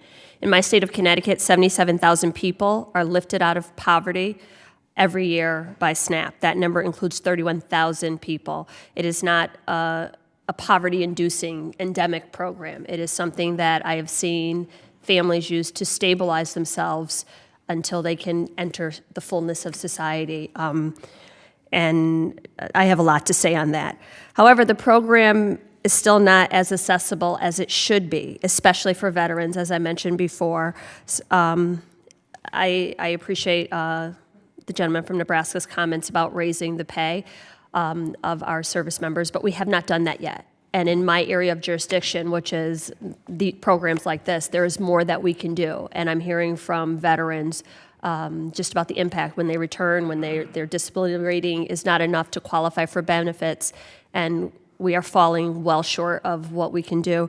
My question is, would you have any recommendations as we go into the next Farm Bill on how we can make sure, especially for this targeted group, that we are doing a better job? Well, thank you for the question. I agree. The rates of food insecurity amongst our veterans is incredibly troubling and merits bold action. And just to speak to that, the way we've approached it is first trying to get information to veterans themselves through the Department of Veterans Affairs Welcome Home Kits. We also work with those who work with veterans, so training nurses and other professionals at the VA to make them aware of our programs and how to screen for whether someone is eligible. And then, of course, we've been encouraging our states to do direct outreach to veterans. So those are things within our toolkit today. I'm always I don't want to be mindful of making policy at the table in a markup, but I think the kinds of things that you have in your bill are certainly worthy of exploration. Is the disability rating in the statute too high, and close out those who are disabled, are severely disabled, but not yet at that 100% rating. I think we also have a relationship with the Social Security Administration that might be one we could explore with VA, where Social Security makes SNAP, actually takes the responsibility of taking SNAP applications for low-income seniors and individuals with disabilities, and we reimburse them for that activity. That might be something we could look at. And of course, we would certainly love to explore the idea of targeted outreach programs to veterans, which would require funding, but we'd love to talk to you about. Well, thank you. I just appreciate your understanding of the magnitude of this problem and that we really have to make some intentional changes. And I don't want you to make policy at the table because your work is way too important and requires a lot more thought. I'm going to ask a two-part, a question and then just an observation, and then let you run out the time because 5 minutes is not enough time to have this kind of a conversation. I know that in 2004 we switched from food coupons to the electronic benefits program. I know that, can you just please provide us with any updates on the status of implementation of the mobile technology demonstration projects? And just one thing, you probably won't even have time to answer this, but I also wanted to share something that I'm hearing from grocers in my district that I just think that we should take a better look at is rolling benefits. I've heard from many grocers that at the beginning of the month, there's this surge of people who all get their benefits at the same time, and I just think that to preserve the dignity of people, the first 5 days of the month, everybody's shopping. They're running out of the stores, can't keep the shelves stocked enough because of the surge, and then the rest of the month, as benefits begin to dwindle, I just feel like there shouldn't be this idea that on the first of the month, everyone who's receiving benefits is shopping, because many of these people are also working or are, a very different narrative than people associate with benefit participants. My time has expired, but if you could just share with me just the updates on the mobile demonstration programs, and just think of that for your consideration as we move forward, because it's something that I'm hearing over and over about the way benefits are distributed. Mr. Chair, I apologize for going over. I yield back. Thank you. And please follow up with the chair lady in writing so she can get some specific responses from you, Undersecretary. Thank you. And now, the gentleman from Illinois, Mr. Davis, is recognized for 5 minutes. Well, thank you, Mr. Chair, and Ranking Member Thompson. We've had a busy week in this committee, and I appreciate that. I'm looking forward to discussing the SNAP issues today. Deputy Undersecretary Dean, in your testimony, you talk about how SNAP is a powerful tool to address hunger and hardship. And yet the Biden administration is pushing an agenda of poverty by continuing to incentivize people to stay home, not seek employment, not utilize the employment and training programs that exist through the USDA. At a time when there's a business on every corner that really needs employees. I mentioned in the committee's cattle hearing yesterday, but it's worth repeating. We are currently seeing the largest increase in food prices in 40 years. I keep bringing up inflation in this committee because it's warranted. These benefits have always been intended to be a tool to get people back on their feet from a hard time, not an economic incentive to stay on the sidelines. To that end, the department conducted its annual cost of living adjustment just last year, and then increased benefits by way of an accelerated, debatable Thrifty food plan update. I believe there is still a focus from this administration and FNS to increase SNAP benefit allotments and expand eligibility even further. Just yesterday, Democrats blamed meat packers for high prices, even when producers said inflation related to wasteful pandemic spending, supply chain issues, and a lack of workers was the cause for these increased input costs and subsequent food prices. Seems obvious that the department wouldn't be able to quantify mere rumors of price gouging when adjusting these prices. So why does the administration insist on finger pointing when it comes to the root cause of high food prices? It's worth repeating that there are currently 11 million work-ready adults certified by their state workforce agencies who are receiving SNAP benefits but could start working immediately to fill the over 11 million open jobs in the United States. Getting these individuals to work could ease supply chain issues immediately, and that would be done by increasing domestic production and productivity. Until this administration pushes to do a better job of matching people with these jobs and disincentivizing the COVID culture of not working, these problems that we're talking about today are only going to persist. So, Mr. Chair, I want to say thank you for allowing me the time to make these remarks today. I don't have any further questions of the witness, and I'll yield back the balance of my time. Thank you. And now the gentlewoman from Virginia, Ms. Spanberger, who is also the chair of the Subcommittee on Conservation and Forestry, is now recognized for 5 minutes. Thank you very much, Chairman Scott, and thank you, Ms. Dean and Ms. Long, for taking the time to be with us here today. I really appreciate the opportunity to discuss SNAP and to reflect on the program's efficacy since the Farm Bill was last enacted in 2018. And at that point in time, no one could have predicted the pandemic and just how vital these programs would be to provide food for families, children, veterans, and those with disabilities across our country. In fact, Congress demonstrated the importance of the SNAP program when under the Trump administration, we increased the maximum monthly SNAP benefit by 15%. That's because we know that SNAP helps families afford food while also boosting economic recovery. For example, in spite of the pandemic, a USDA report found that U.S. household food insecurity remained unchanged in 2020. Another report from the last economic recession found that SNAP benefits generated an annual increase in rural output of $46.8 billion, while sustaining the employment of 250,000 rural workers. As the data suggests, SNAP and congressional actions to enhance SNAP both prevented hunger and strengthened local economies in the communities we represent across this community. And so as such, I'm really appreciative of USDA's work over the past several years to implement the 2018 Farm Bill, contend with the challenges posed by the pandemic. And certainly in your testimony, you mentioned a few areas that USDA is exploring to reduce the burden on families trying to access SNAP benefits. And as we turn towards the 2023 Farm Bill, I'm especially interested in examining the ways that we can improve flexibilities for those who rely on SNAP to put food on the table. And I'm particularly interested in discussion related to the exclusion of hot foods from SNAP. And so under current policy, a parent on their way home currently cannot pick up from the local grocery store with their SNAP benefits a hot rotisserie chicken for their children's dinner. And just to speak to that, rotisserie chickens are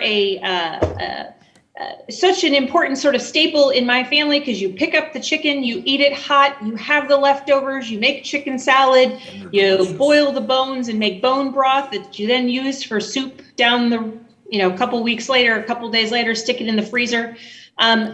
It's an economical way to not only feed your family that night with hot food, but it's an important way for people to make those dollars. Certainly we do it in my home, but to make those dollars work harder and feed better. So I want to speak a little bit. Congressman Rush has a bipartisan bill, HR 6338, that I'm a sponsor of, that would repeal this exclusion. And so I'm curious if you could provide your thoughts on this current policy and discuss the potential impact it could have if we were to repeal this exclusion. Because I think certainly all of us want to make sure that these SNAP dollars are going towards nutritious, good food that keep people healthy, keep people fed. So could you please speak to that question and that legislation? Thanks so much, Congresswoman. I am a mom of three, so I totally appreciate the value of being able to pick up a rotisserie chicken as you're preparing a nutritious meal on the fly for your kids. The hot foods prohibition is in the statute, and so that is something that Congress would have to take a look at, and so glad that you have a bill on it. I think the issue is grocery stores look quite a bit different today than they did decades ago when those rules were written. And so one question I think we will have, because we have another part of the law that allows restaurants to take benefits for some specific households, senior, disabled, homeless, is what does this mean with if we allow hot foods, how does that translate over into restaurant involvement in the program? And I think that's going to be critical for the committee to consider. And I'm really not prejudging the issue, but there are over 1 million restaurants. Is that what will be their role, and how will shifting that policy potentially shift the contours of who is a retailer and how they participate? So I think that's the issue, that complex operational issue we want to work through with you. But I think we're all fans of rotisserie chicken as a good solution for dinner at home.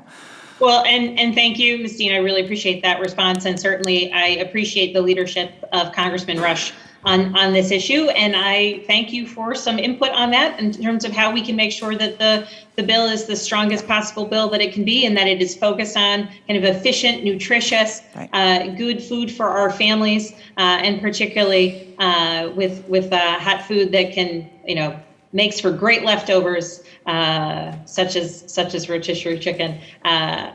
We'll be following up on that. But thank you for your guidance and your feedback. And Mr. Chairman, I yield back. Yes, and now the gentleman from Georgia, Mr. Austin Scott, is now recognized for 5 minutes.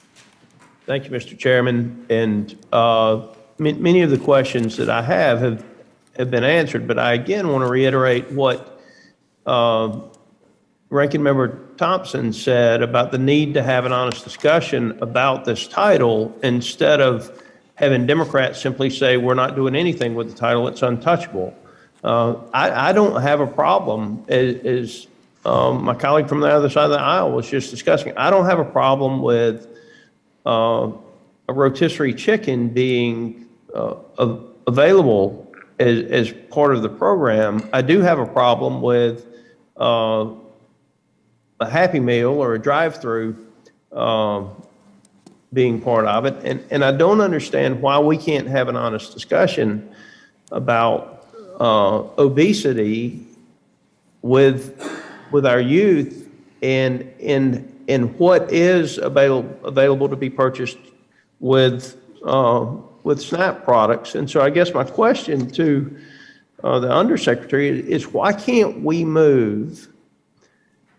And wouldn't it be better for people's health if we move to a system similar to WIC, where you had to buy products that actually had a nutritional value to them instead of soda pop and potato chips? So Secretary Dean, can you tell me why the Biden administration would oppose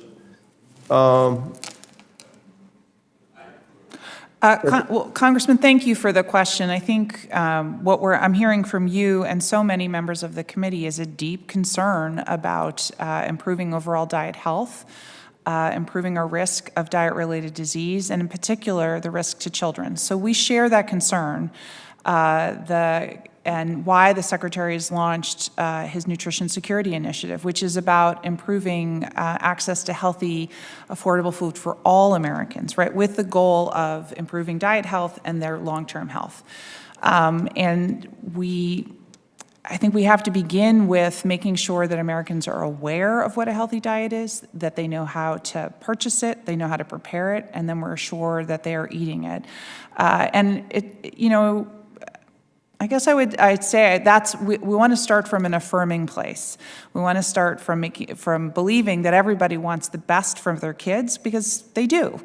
But that just isn't within reach for a lot of families, and I think that's just going to be a much stronger place to go. And so we'd really love to see and plan to increase our work around My Plate.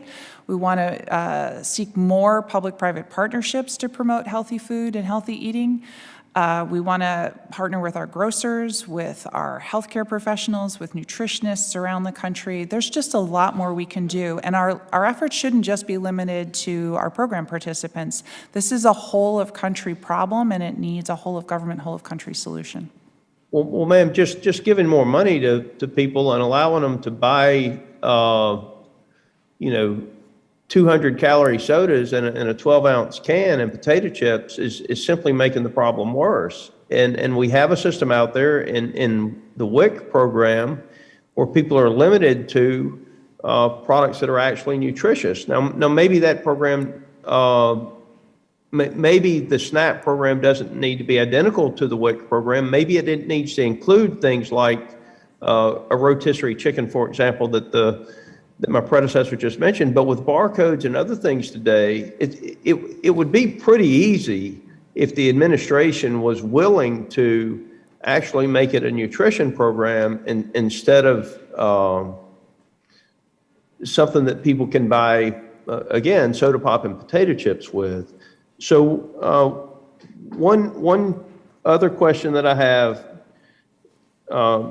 Secretary, is the average balances that are showing up on the SNAP cards right now. I have had people at grocery stores tell me that people line up and offer to purchase other people's groceries for cash for a certain percentage of it. So you buy $100 worth of groceries, I'll put it on my SNAP card and you give me $50 for it outside. What is the administration doing about that type of fraud? Congressman, thanks for the question.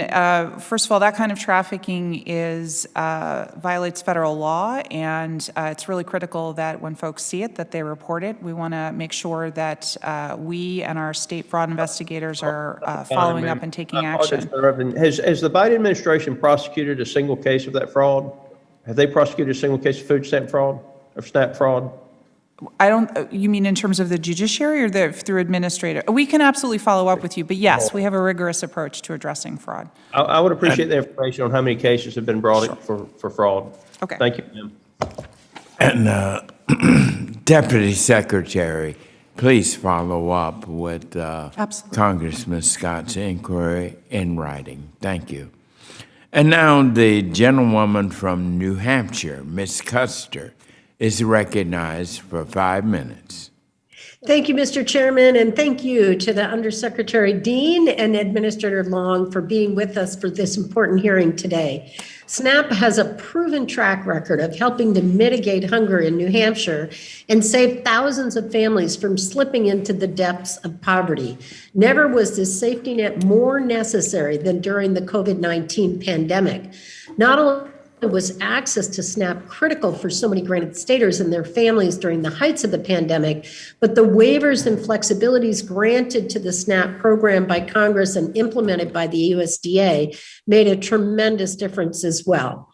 A perfect example is flexibility around how to apply to SNAP. As you may know, I've introduced the Streamlining Assistance Paperwork Act that would make permanent SNAP application flexibility granted by USDA in 2022 under the parameters of the Families First COVID package. This flexibility allows states to process SNAP applications without expensive telephonic signature technology and saves applicants from having to make the trip to a state office to fill out the paperwork. That's critical for a rural state like mine, especially for people who can't easily travel or get time off from work.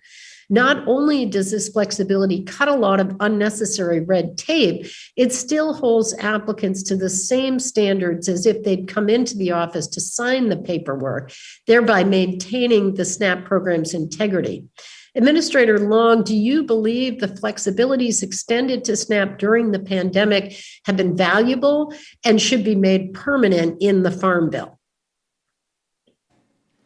Well, thank you for the question, Congresswoman. We certainly believe that we had the opportunity to learn a lot about how the program can operate better through the kind of natural experiment of the pandemic. We are currently in the process, actually, of doing some fairly intensive conversations with our state agencies that administer the program to help them prepare for the return to normal operations. But that also provides us the opportunity to receive feedback about how they have experienced some of those flexibilities and have a conversation about what could be useful going forward.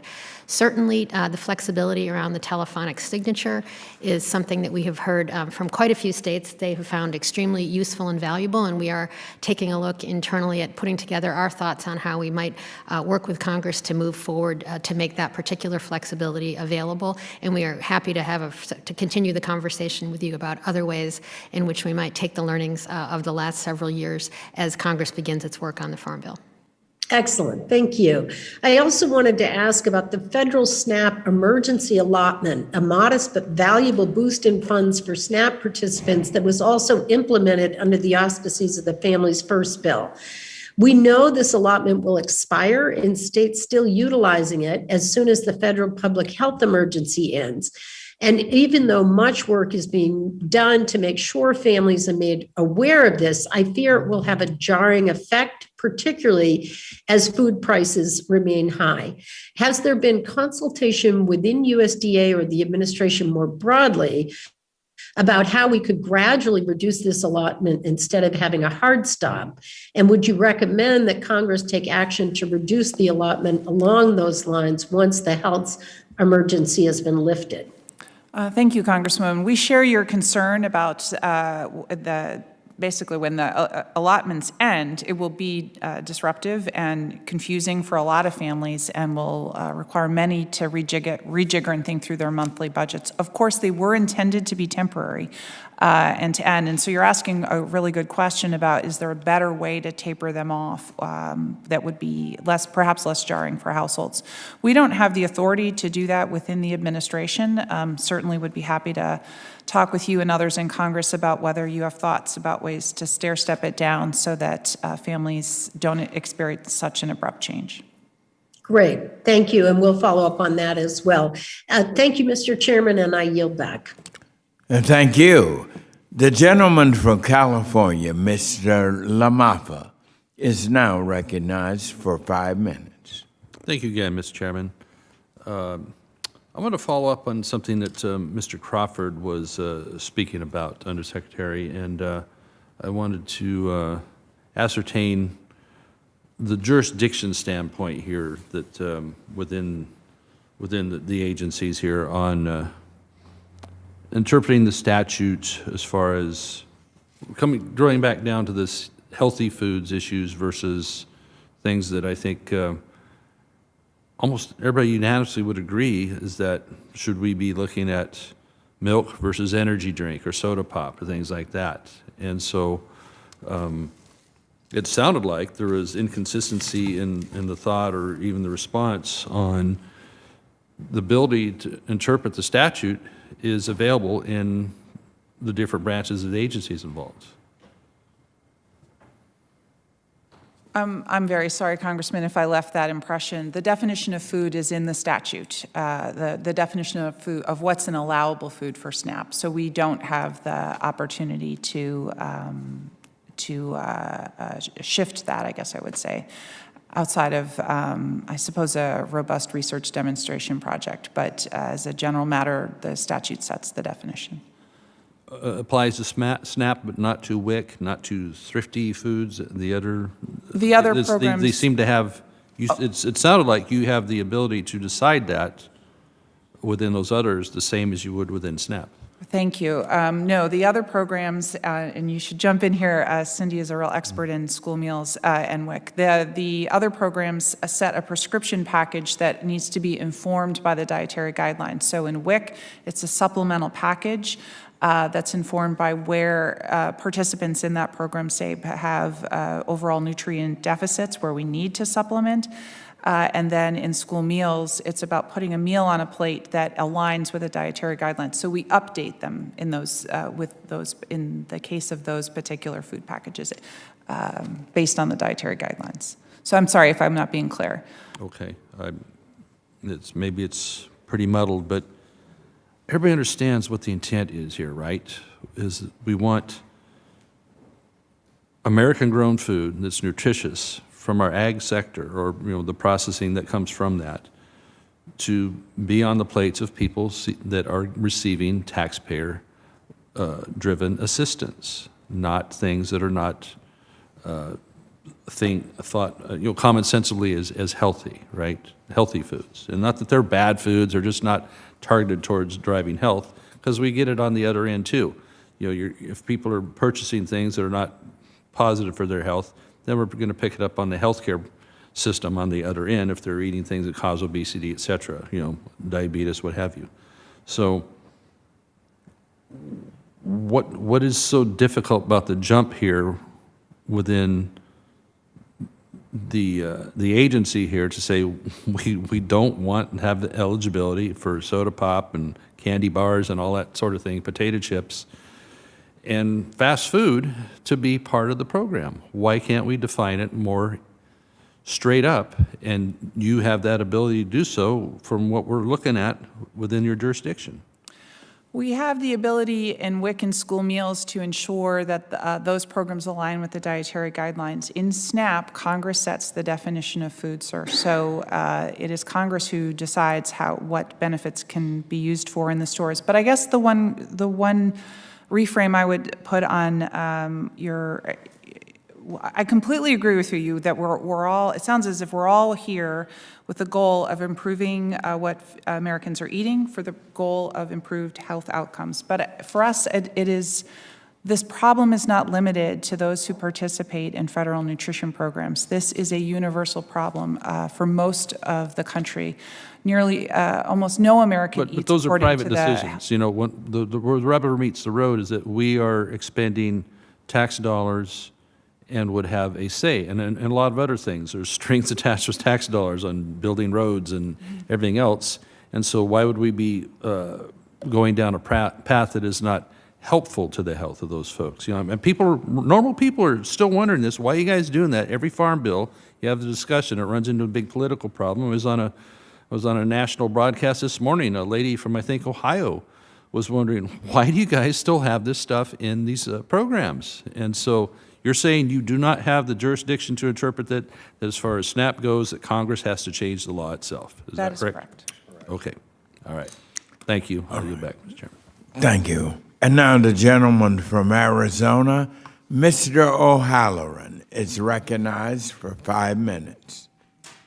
Thank you, Mr. Chairman and Ranking Member, for organizing this important hearing. I also want to thank the witnesses for their participation today. Food insecurity is a devastating issue for our tribal communities. Roughly 1 in 4 tribal families experience food insecurity in comparison to 1 in 8 Americans overall. Before the pandemic, Apache County, a rural county in my district, had a food insecurity rate of 20%. This county is home to several Native American tribes, including some of the Navajo Nation. During the pandemic, nearly half of Native Americans nationwide reported experiencing food insecurity.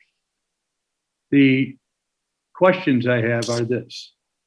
The 2018 Farm Bill authorized USDA to conduct demonstration projects to enter into self-determination contracts with tribal organizations to purchase agricultural commodities under the Food Distribution Program for Indian Reservations.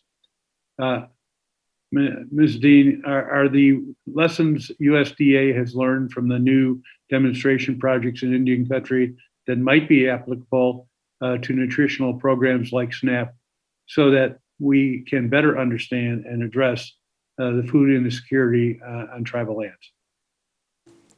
Thank you, Congressman. We're really delighted and thrilled with the self-determination projects and thank Congress. We're going to be able to extend them for the current grantees and offer new tribes the ability to come into the program.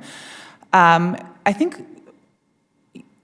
part of the lessons that we've learned is a new effort and a new conversation with tribes about self-governance and self-determination. And so we're seeking to do that with respect to SNAP and some of the, and also the components of SNAP, employment and training, nutrition education, so that we can make sure that we're in a better place for a conversation with you all about how to incorporate self-governance, self-determination into those aspects of the Act if that's of interest to Congress. Thank you. Additionally, SNAP is also essential to our rural communities. Following the Great Recession, SNAP benefits increased rural employment by 279,000 jobs and increased rural economic output by $48.8 billion. However, accessing these benefits often presents major issues for those in rural communities. How can we strengthen and improve rural grocery stores and retailers to ensure access to healthy food in rural and tribal communities?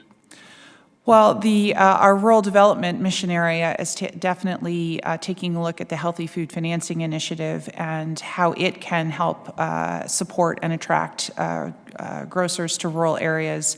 We've got the online shopping option that's now available, and as Administrator Long pointed out, we're seeking to dramatically increase the number of stores, particularly small, individually owned grocers who probably are very frequently in rural areas, seeing if we can bring them onto the program. So those would be two examples. But we have to expand our reach into rural America, and as I'm sure you know, this is a critical priority of the secretaries, is to make sure that USDA is, and across the whole of government, more fundamentally serving those communities and thinking creatively and across mission areas so that we can fully leverage the support in those communities to see them revitalize and thrive. Yeah, the quality of food in rural, my district, which is the size of Illinois, it just is not the quality that you can get in other places within urban areas throughout the state. So, and the distance between stores is terrible. Each tribal government is different, though. Just like each state. What is the USDA Food and Nutrition Service doing to work closely with each tribe to help them tailor programs like the Food Distribution Program for Indian Reservations and SNAP to the needs of those tribes? I'd say two things quickly. One is regular consultation. We do about 4 consultations a year, focused on FDPIR, but open to other topics. And we do a lot more we do also collaboration on our other programs where we make a rule change there. We want to make sure we confer and consult with tribes. But in addition, we need to strengthen our own capacity to work with tribes. So our budget that the Secretary is testifying on, I think just down the hill today, would include several additional positions to bolster our ability to support tribes and their needs as they seek to leverage our federal food programs. Thank you very much. I'd like to sit in on one of those programs sometime. And Mr. Chairman, I yield. Thank you, and thank you, Congressman O'Halloran, for bringing up the rural and tribal communities. They are facing some tremendous challenges. Thank you, Congressman O'Halloran. And now the gentleman from Georgia, Mr. Allen, is recognized for 5 minutes. Thank you, Mr. Chairman. Can you hear me okay? Yes, we can, Mr. Allen. Good, thank you. Deputy Undersecretary Dean, thank you for joining us today for this important hearing as we review the Supplemental Nutrition Assistance Program. Obviously, we have a health crisis in our country along with the food supply issues and obviously the cost of meat and other things.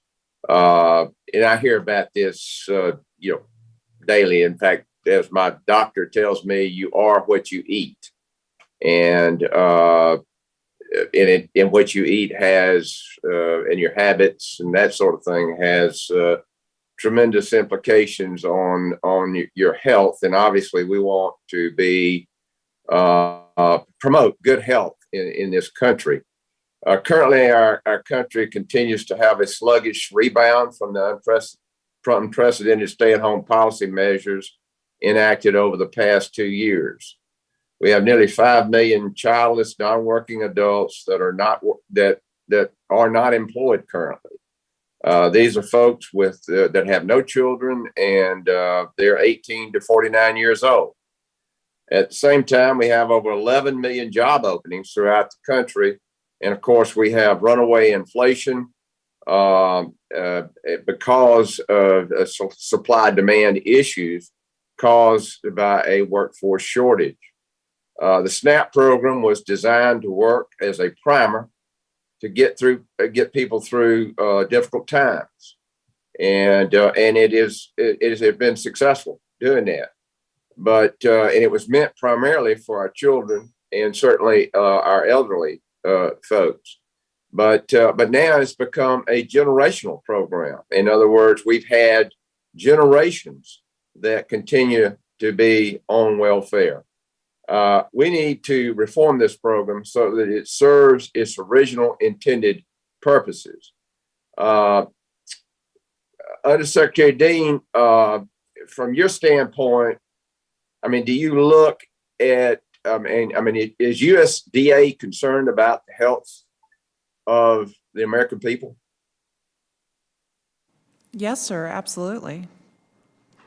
So what measures has USDA taken as far as the food security issues to promote good health to the American people? Well, sir, thank you for the question. Secretary Vilsack recently at Columbia University just launched what we're calling our Nutrition Security Initiative, and it's got 4 core pillars.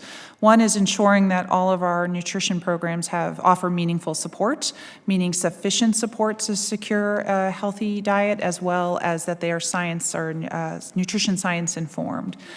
Second is that we want to be promoting access to healthy foods and healthy foods overall. Third is collaborative action, work that we can do with nutritionists, educators, health professionals across the country. And then fourth, making sure that all of our work in this space is driven from an equity lens, given that food insecurity and health disparities are not problems that are equally borne, and that people of color in particular experience those problems at much higher rates. And so we want to be mindful of what caused those disparities.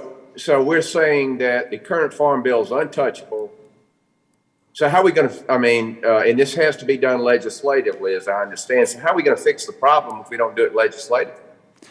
Sir, I'm not saying the current Farm Bill is untouchable. That's Congress's purview. But I think what we want to do is a stronger nutrition education. Well, our Democratic colleagues are saying that this program is untouchable. But at any rate, I am just about out of time. One other thing, that we need to get to the root of the problem on, and I don't understand this, but we hear time and time again that 1 out of 5 children go to bed hungry in this country every night. And I don't know about the rest of the country, but in the 12th District of Georgia, during the pandemic, our children got breakfast, lunch, and a snack each day through our school nutrition programs. We made that happen. How is it possible that 1 in 5 children go to bed hungry at night, and why? Have y'all investigated this problem? I don't have enough time to get back to you given the time, but I'm happy to follow up with you, sir. Yeah, that would be great. And Mr. Chairman, I yield back. Thank you. And now the gentleman from California, Mr. Garbahal, is recognized for 5 minutes. Thank you, Mr. Chair, and thank you, Undersecretary Dean, for your testimony, and thank you, Ms. Long, for being here today. I must say, as somebody who, when I was young and my family had to get on SNAP, it's sometimes disconcerting to hear some of the over-obsession with real specifics, how we want to monitor and the guidelines and the specific nutrition of the subsidies provided to families that are food insecure. Certainly, I think we all have the goal to promote good nutrition and make sure that the dollars are spent as such, and education to educate more families as to what's more nutrition versus not nutritious. And I know we do that with a lot of the subsidies and support we give our food banks. They go a long way to now really focus on nutrition. I just wish some of my colleagues, my good friends on the other side of the aisle, were as dogged about the subsidies we give certain industries, oil companies and what have you, about how those dollars are being spent. But usually it's those that have the least among us who don't have a voice that oftentimes we're over obsessed with how they spend every dollar. We want government intrusion in that candy bar that they buy that maybe the rest of America buys as well. Nutrition and healthy eating is a challenge that we all have throughout the country, irrespective of class. Certainly, it's sometimes more pervasive with those who have less means, but certainly, I do hope that we don't get over obsessed with how we are helping the poor and then being very directive how they should spend every single dollar. I believe it is the basic function of government to ensure people in this country are not going hungry. SNAP is essential to ensuring that individuals are able to have access to food. Congress acted multiple times to provide flexibility to SNAP and bolster the benefits during the course of the pandemic. However, at the end of the public health emergency, people receiving SNAP will see substantial decreases to their benefits. Undersecretary Dean, is the USDA putting in place any plans to be ready for this decrease in benefits and the hunger cliff following this decrease? Thank you, Congressman, for your question and your comments. We are concerned that when the emergency allotments end, it'll be an abrupt change for millions of households. At this point, we are issuing about $3 billion a month in emergency allotments. So it will be a dramatic shift if the public health emergency were to end in terms of, and to be clear, the public health emergency ending is a signal of a good thing in our country. But just thinking about the impact on households and monthly budgets could be very difficult. So we were working with states to make sure that they've got good communications available for households. We want to make sure also that when households see their benefits change, probably many of them are going to be calling states, right, which will clog up phone lines and could lead to disruption and cause folks who are eligible to lose benefits. So planning for this pivot is critically important. And the Secretary also has made investments in the emergency food system by ensuring that we had significant additional resources available through TFAP and complementary programs to shore up emergency food. I will say one of the worries we have looking ahead is what the impact will be for school food. That's an area where we know we will lose our expanded waiver authority on June 30th. We've called upon Congress to see if there's a way to extend it because that's a system we're not as confident can make the pivot to ensuring that they're continuing to provide meals to children during a period of higher food prices and labor difficulties. So we really hope that we can work with you all on giving us some additional flexibility to help there. Thank you. We have seen benefits associated with the expansion of online services across several sectors, including the online acceptance of SNAP benefits. This flexibility can be particularly useful if an individual does not have access to transportation or is caring for children at home. Undersecretary Dean, what are some of the successes of online services you have seen, and what are some of the challenges people have ran into? And how can we improve these services so that they benefit more individuals, especially in rural areas? Well, how to capture all of the benefits of online. I think a great example is just managing your benefits. Many states offer an account management tool similar to what you might have with banking or your credit card management, and you can go in and see when you've applied, what follow-up data or pieces of paper are necessary, what's your balance. So just giving households more transparency and agency over the process as opposed to it being some sort of bureaucratic black box where they feel powerless, right, for the understanding what's happening with the processes. So that's a wonderful thing. Also, the ability to quickly, more quickly adapt the forms and the questions to be responsive to what households may or may not understand. The challenge is, of course, that so many struggling Americans don't have access to broadband at home. They may not have a mobile phone. And so if we shift all service to online, we would, of course, exclude many, many vulnerable individuals. So online services has to be a both end to also in-person service. We've got to meet people where they're at. And we're certainly working to expand broadband to the whole of the country. But until we do, and to equip everyone with devices, but until we do, it's got to be a both end. The gentleman from Nebraska, Mr. Macon, is recognized now for 5 minutes. Thank you, Mr. Chair, and appreciate your testimony today. Deputy Undersecretary Dean, what is the agency doing to emphasize employment and training, especially when businesses are clamoring for employees? In Nebraska, we have a record low unemployment, but half the businesses are looking for employees, so we have a challenge there. Do you have a staff on the ground guiding states in their quests to build for higher quality programs? Thank you. Well, thank you. And the 2018 Farm Bill made quite a number of changes in direction in employment and training, in particular emphasizing better, higher quality employment and training over sort of larger scale, lower quality services. So a big part of what we've been doing has been implementing those changes. New regulations, lots of training on the ground for states to make sure that they are aware of the changes there, and then, of course, working with them on their plans. Our goal is very much to make sure that E&T reflects what our local workforce needs are, and to make sure that we're matching individual participants to either training or jobs that make sense for them.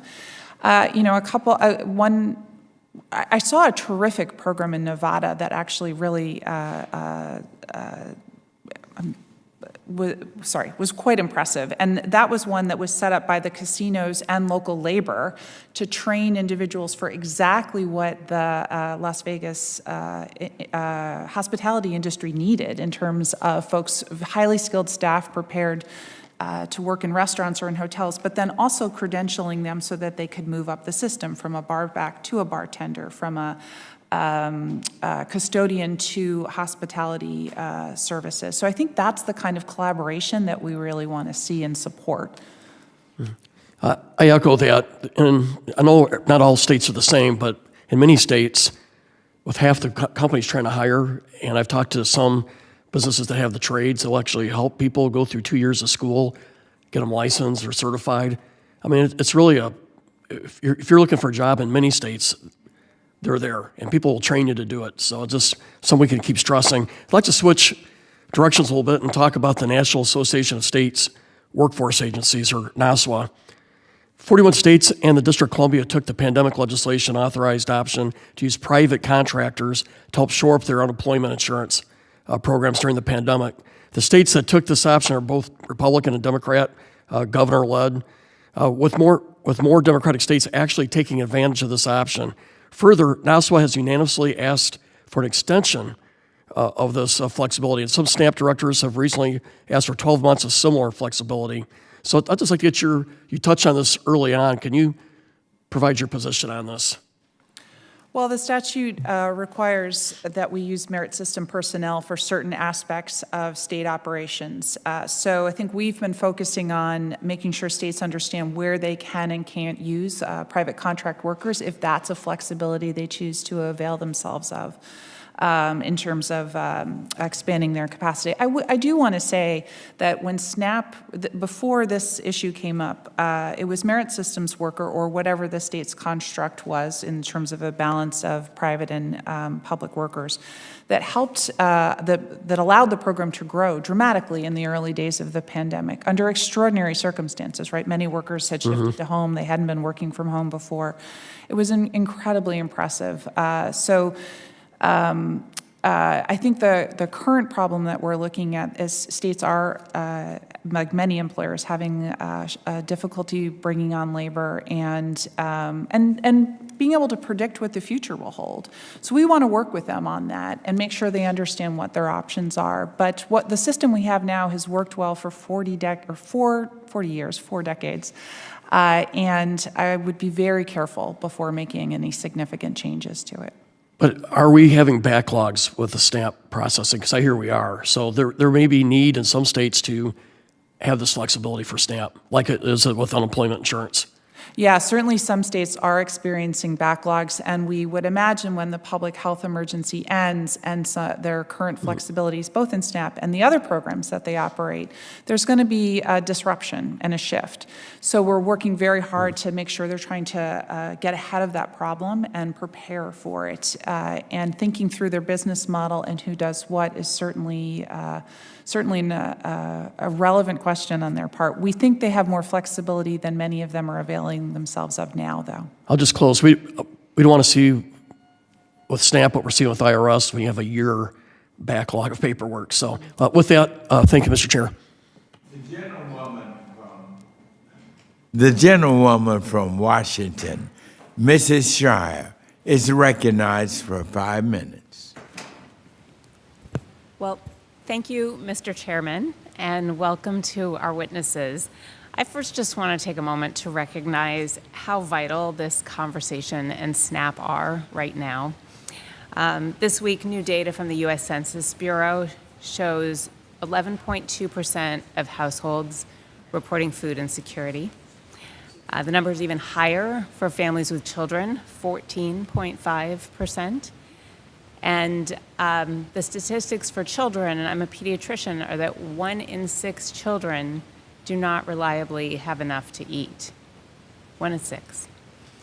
I also want to just take a minute to point out that my colleagues and I have had many discussions about the issues at food banks, the long lines over the past year or two, the way that they've stepped up during the pandemic, distribution, donations more than ever. But I also want to remind those listening that the primary program to help individuals facing food insecurity in this country is SNAP. It's not food banks. They're supposed to be the last resort. And if SNAP better supported the dietary and nutritional needs of food insecure Americans, it would really reduce the burdens on food banks, the rest of the hunger relief system, which has faced so many challenges these past couple years. And then I would add that SNAP also supports local economies because those purchases are made at local stores. I also want to just say that one crucial component of making sure people have enough to eat is addressing barriers for college and other post-high school students to access SNAP, because those 1 in 6 children don't suddenly have enough resources when they go past high school. The Farm Bill allows an exemption to the 20 hours per week work requirement for students awarded work study, but for a huge percentage of students eligible for work study, there are simply no jobs available. And in Washington in recent years, only 2.8% of students eligible actually got that work. And I'll add that full-time education that I had, whether it's grad school, college, or apprenticeship enrollment, that's comparable to at least 20 hours of work, and we should frankly just allow full-time students access to the SNAP programs. All of that is why I'm a co-sponsor of Representative Gomez's EAT Act, which permanently expands eligibility for SNAP to students attending institutes of higher education. I want to ask you, Undersecretary Dean, about whether we can find some practical, pragmatic solutions here. At Green River College in my district, the average student's 28 years old. Many have children. SNAP is a vital resource for these families and millions of others across this country, and we just need to make it simpler for these students when they are strained to access benefits. Can we recognize that the current regulations just don't account for the situation on the ground? And what flexibility might you be able to find, like circumstances out of their control, like not being able to get a job, for example? Well, Congresswoman, thanks for the question. You're right, it's a really important and timely issue. The SNAP eligibility rules for college students were written with what we call a traditional college student. So my kid, who actually goes to the University of Washington in Seattle, and who temporarily appears lower income, but actually has the support of their family. And there was concern in the early 80s that those folks were getting eligibility to SNAP, and they needed to be precluded. But, you know, it turns out the traditional student isn't, in fact, who are predominantly going to college or pursuing higher ed these days. I believe it is 3/4 of students are actually non-traditional, meaning independent from their parents or have a child of their own.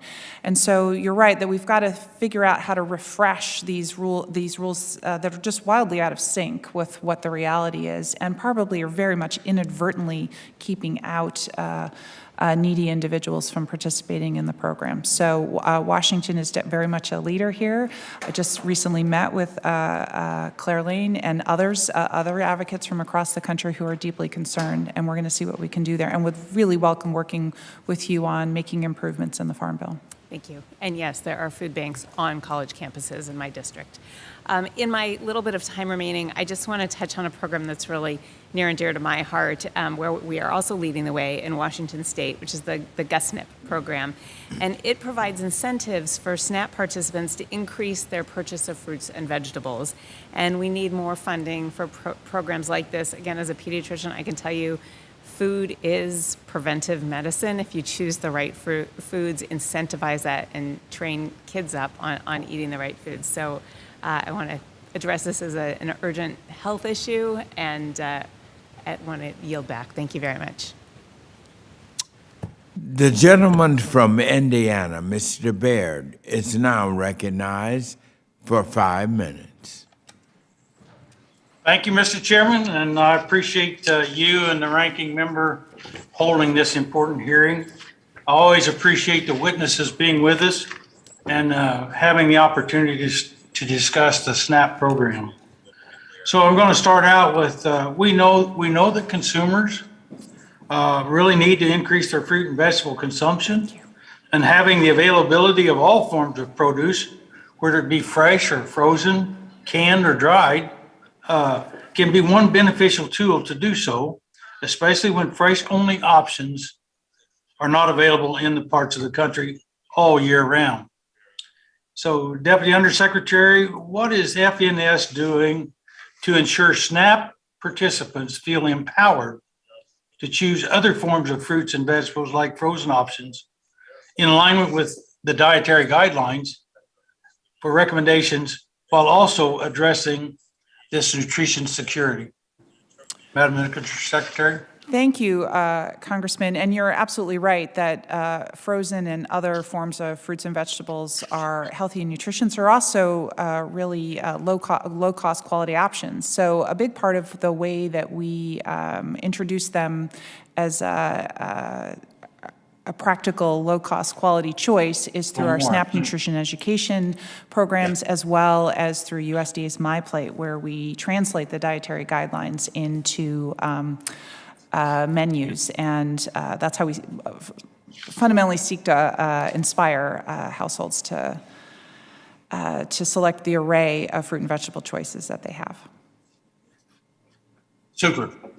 Can you also, what is the agency doing to tangibly ensure that rural communities, like my district, have access to healthy foods? And if so, is there more to be done to ensure parity with their urban counterparts? I feel like you teed me up for that question. The Secretary is going to be so pleased. Absolutely, there's more that we can do for rural America, and that's why for the past month, the Secretary and Cabinet Secretaries across the administration have been on a rural tour to show how we can leverage all of government to ensure that we're supporting and working to revitalize rural communities. So I mentioned earlier that the Rural Development Mission Area at USDA has has a program called the Healthy Food Financing Initiative, which provides resources to support grocers to come into rural areas, and the Secretary's a champion of finding ways to see if we can expand that program. It's interesting, food deserts. When I first heard that term, didn't seem possible in a rural community like ours, but I'm coming to find out that there are those situations in many communities. But my last question deals with work. So could you tell us what the agency is doing to emphasize employment and training?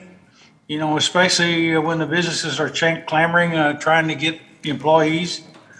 So do you have staff on the ground or guiding states to help their guests to build higher quality programs? Yes, sir. And let me just add, in response to your last question, too, of course, offering SNAP participants an online shopping option is a real way to address some of the food desert issues that we know rural Americans face. So I just wanted to flag that before.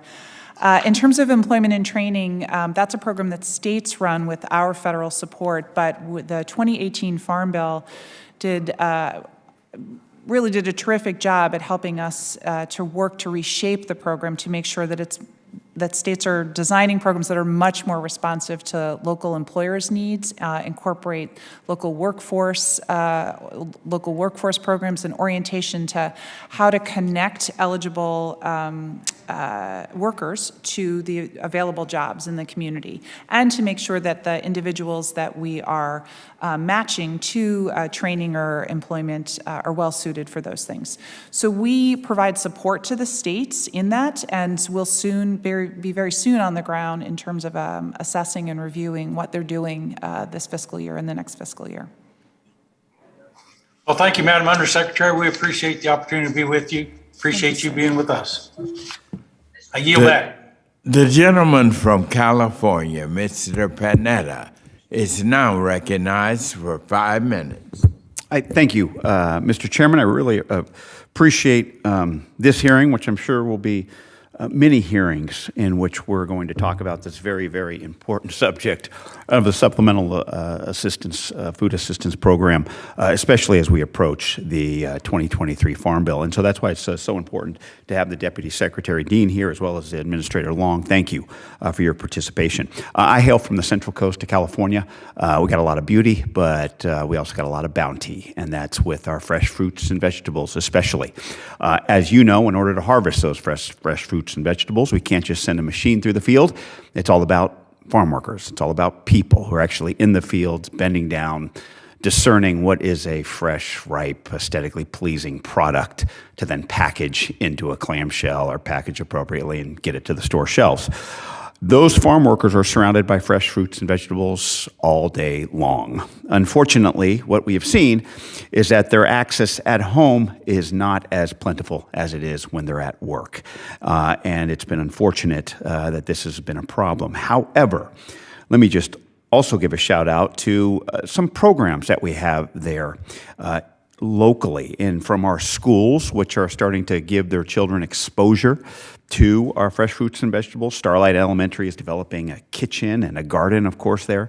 Our farmers are very generous. Some have pantries. Lakeside Organics there in Watsonville has its own pantry for its farm workers to choose from after work. And then our food banks are absolutely awesome, and they have been awesome during the pandemic. However, as you know, many families, many farm workers still greatly relied on SNAP, especially over the last few years with the pandemic, which has definitely led to higher food insecurity in many parts of my district. Salinas Valley, 1 in 4 children were still food insecure in 2021, and then Santa Cruz and San Benito counties, household food insecurity was over 30%, unfortunately. So I'm obviously proud of what we did at the federal level to increase SNAP assistance. But as you know, and as you said today, that's temporary. There's more we have to do, and especially with the upcoming Farm Bill, we're going to have to prepare for the fights of increasing and keeping SNAP as to what we got. There are many programs in which we can make SNAP more convenient as well. The SNAP Carry Act, a bill that I authored, would open up the restaurant meals program for all SNAP households and support our restaurants that have been rocked over the past few years that need to continue to recover. My question to you is about the USDA and how is it supporting states and restaurants to become part of the restaurant meals program, and is there anything else that can be done to support this important aspect, the food aspect, and make the SNAP benefit more convenient and meaningful to all participants? Thank you, Congressman. You know, California has been a real leader in the restaurant meals program. California and just a few other states have taken advantage of it. And so I think during the pandemic, we saw an uptick in the number of states interested because of the very issues that you raise. Often when we see states holding back on an option, it's just simply that they don't have the experience set, they don't necessarily have the models to look to. So I think with the few more in the program and there are several more queued behind, that'll just create a more robust conversation amongst peers about the value and interest, and we're likely to see it grow. And we'll, of course, support that as states show more interest in taking on the program. Outstanding. I got a minute left. Just want to go on to another topic. I'm also a member of the House Armed Services Committee, and I've been working to get military hunger prevention legislation across the goal line. Currently, you got tens of thousands of service members who struggle to feed and support their families, around 20% of active service members, actually. I'm ashamed to say it. Current SNAP guidelines often disqualify them from accessing this federal lifeline, as you know. Senator Duckworth in the Senate and myself have introduced the Military Hunger Prevention Act, which would expand eligibility and modify income calculations to exclude the BAH, which is used to determine SNAP eligibility. We're working right now in the House on a version. Can you commit to working with us to find a suitable solution to address the issue of military hunger and provide our service members access that they deserve to, at a minimum, to the established nutrition programs like SNAP? Of course, sir. And let me just say, we're so appreciative of the basic needs allowance that Congress just passed. We think by raising pay of military members, actually making it so that their pay is that they don't qualify for food assistance because they're getting sufficient income is really going to be a powerful way forward. But absolutely, we're happy to work with you. Thank you. Thank you for your service. Thank you for your testimony today. Thank you, Mr. Chairman. I yield back. The gentleman from Iowa, Mr. Fenstra, is recognized for 5 minutes. Thank you, Chairman Scott and Ranking Member Thompson. I also want to say thank you to Deputy Undersecretary for testifying today. Very grateful. Making sure Americans are fed remains a shared and critical goal for this committee, I think for most people in Congress. My state was home to Norman Borlaug, who was very instrumental in saving billions of people from starvation over the generations. His statue is honored in Statuary Hall, and he also received the Nobel Peace Prize for his work. Those who are vulnerable and need food should have access to it. Obviously, Title IV, the nutrition title and Farm Bill makes up to 80% of the authorized funding, so it's important that we get it right as we move forward. We are trusted by constituents to be good stewards of the taxpayer dollars, and my district in Northwest Iowa is almost entirely made up of rural communities. 17% of my district is seniors, with 7% 7% as veterans. So this is my question. This past Monday, the Government Accountability Office released a report regarding the oversight and collaboration efforts to support veterans with food insecurity, and we just talked about this with Congressman Panetta. Broadly speaking, the GAO's recommendations include the VA fully monitoring and evaluating the effectiveness of these efforts, and that the USDA improve its collaboration with the VA. Deputy Undersecretary Dean, can you talk to me or talk through the collaborative efforts as you see them today, and what the agency plans to do to further ensure the veterans understand the nutrition supports available to them? Absolutely, Congressman. The food insecurity rates amongst veterans are disturbing, and it's really critical that we take action to address it. So my team meets very regularly with the Department of Veterans Affairs, but after looking at the GAO recommendation, I'm going to ask them whether it would benefit the partnership to formalize that, as the recommendation, I think, suggests. But the way that the framework about how we've gone about this is we work to create material that can go directly to veterans to make them aware of their potential eligibility that goes into their Welcome Home Kit that VA passes out. We do training when VA asks for it of their nurses and social workers and others who are directly supporting veterans to make sure they are aware of our program, so that when they're in a conversation with veterans or are aware of a vulnerability, that can help connect. And then we are encouraging states to use their SNAP outreach dollars to do direct outreach to veterans. But I think we talked with other members on the committee earlier about the opportunity to do more and whether the Farm Bill offers such the right time for a conversation about that. Yeah. Well, I thank you for those comments. I think it's really good to formalize, as the GAO noted. I think that's very important. And I often think, the veterans done so much for us, and they're very proud people that sometimes they don't ask, and sometimes we have to look out and say, how can we help? And I hear you saying that. Deputy Undersecretary, another question. Your testimony closes with a call to further strengthen SNAP. As I mentioned, we need to be deliberate when we're making changes to this program. We have to be very focused. Seeing Title IV, it will cost roughly about $1 trillion over the next 10 years, which is very significant. So how do you reconcile the dollars with your programmatic goals? I mean, I look at results-based government. And results-based government saying, okay, here's the objective, here are the goals, here's the outcomes.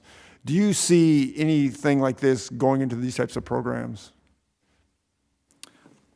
Well, I think there's extraordinary evidence to support SNAP in terms of the outcomes that it achieves, both in terms of alleviating immediate hardship and then over the longer term with poverty reduction, food insecurity. And then there's powerful evidence to show that children who received it in utero or while as very small children have better health, employment, and education outcomes. But because that evidence base is so powerful, and honestly, evidence underlies all of our programs at FNS, we want to continue to make investments to assess how the programs are performing relative to expectations. So we'll continue to do that. Well, and I appreciate that. I mean, I just think, we are government together. It's not government in D.C. It's we the people. We the people are paying these dollars for through our taxes. And I think we have to make sure we get it right always. And that's always a challenge, but we get it right through facts and figures and making sure that we look at the analysis and say, okay, this works or this doesn't. And sometimes we keep programs going on and on forever, and sometimes there's new ones that we can put on and stop other ones. So thank you for those comments, and Mr. Chair, I yield back. Sure. And now the gentlewoman from Iowa, Ms. Axney, is recognized for 5 minutes. Thank you, Chairman Scott, and thank you, Undersecretary Dean, for joining us today. We're just going to keep the Iowa theme going here. I'm looking very much forward to working on the 2023 Farm Bill and on behalf of Iowa farmers and producers in particular, but also so that we can support strong nutrition policy that reduces food insecurity and improves access to healthy, sustainable foods for all Americans, and that means local. In my home state, there are over 400,000 food insecure Iowans. That's roughly 1 in 7 adults and 1 in 5 children in Iowa not having reliable access to food. These aren't just numbers. As we all know, these are our friends. They are our neighbors. They are our community members. They are the kids in our schools. They are struggling to get by. And thankfully, though, we have many dedicated Iowans doing a lot of great work to address food insecurity. But unless Congress continues to support and improve critical programs like SNAP, we are unlikely to make any meaningful progress towards food insecurity. And so I first want to applaud you and the USDA's actions to expand the Thrifty food plan as directed by the 2018 Farm Bill. The USDA recently re-elevated the Thrifty food plan calculation, and that resulted in higher SNAP benefits for families. So the updated Thrifty food plan, while modest, is estimated to lift about 2.4 million Americans, including more than 1 million children, out of poverty this year. And this also has tremendous impact for Iowa families. Just last year, SNAP benefits helped over 285,000 Iowans, with nearly 70% of those participants being families with children, and a majority of them in working families. So Deputy Undersecretary Dean, I want to thank you and others again for your hard work on expansion of that Thrifty food plan. But I am concerned, however, with how food insecure families will manage as these pandemic-related emergency allotments for SNAP expire. And as you're probably aware, Iowa has chosen to end those emergency allotments starting this month, which means many Iowans have seen their monthly SNAP benefits reduced. So I'd like to look at that. In your opinion, what has the impact of those emergency allotments been, particularly in rural areas, over the past 2 years? And what does the end of these emergency allotments mean to families in Iowa? Well, thank you, Congresswoman. As you can imagine, given who we work for, we are on a very vigilant Iowa watch. So I'm going to actually turn it over to Administrator Long to respond. Thank you for your question, Congresswoman. We do have some data available for the state of Iowa with respect to the impact of emergency allotment and the impact of the ending of those with the end of the public health emergency. So as you know, the last month of emergency allotments were paid out in March, and our data indicates that about just under $30 million was provided to SNAP recipients in that month. And that was to support about 142,000 households who participated in Iowa and SNAP. So that gives a sense of the importance that the emergency allotments provided and the impact of the transition. Well, thank you so much, Ms. Long, for bringing that up. When you talk about this 30 million, 142,000 households, what do you think the end of this emergency allotment will mean to those families? Well, no, we can both jump in. I mean, I think it's going to be very disruptive as they sort out how to rebudget. One of the groups that will have the biggest impact are seniors. Many of them would typically receive a much smaller benefit, $40 or $50 a month, but they've been receiving the maximum allotment, and you'll see quite a big drop-off. That's so very disruptive. I also think it'll have a big impact on community agencies who help support families, and so we may see many families turning to emergency food. So we're looking for ways to make sure that we're continuing to support that community as well. Yeah, and I would simply add with respect to the impact, it will also impact your state administration of the program. I think Deputy Undersecretary Dean mentioned earlier that we recognize when these changes occur and the pandemic benefits are transitioned out, there's likely to be a lot of questions and issues that come up for recipients, which is going to translate into sort of more telephone calls and expanded workload that the state agency will be managing. Well, I appreciate you letting me know about those are not good things. And the last question I want to ask you then, and I think we also have another impact because studies have shown that for every $1 additional in SNAP benefits, it equates to $1.50 or more returning into the economy. What impact will the revised Thrifty family plan have on Iowa's economy, and what will be the impact of the grocers, grocery retailers in our state? Yeah, well, I think it was mentioned earlier that the reevaluation of the Thrifty resulted in a 21% increase in the value of the Thrifty food plan. And just looking roughly at data from Iowa, the last year we have is a couple years back, but it looks like about $430 million worth of benefits were redeemed at Iowa retailers. So if you just kind of apply that 21% difference to that figure, that would suggest that that change means about another $90 million available in the Iowa economy to support families, and then $90 million in revenue. That same $90 million in revenues will certainly flow through retailers in those communities. Thank you for that. The lady's time has expired. And now the gentlelady from Florida, Miss Carmack, is now recognized for 5 minutes. Well, thank you, Mr. Chairman, and our ranking member.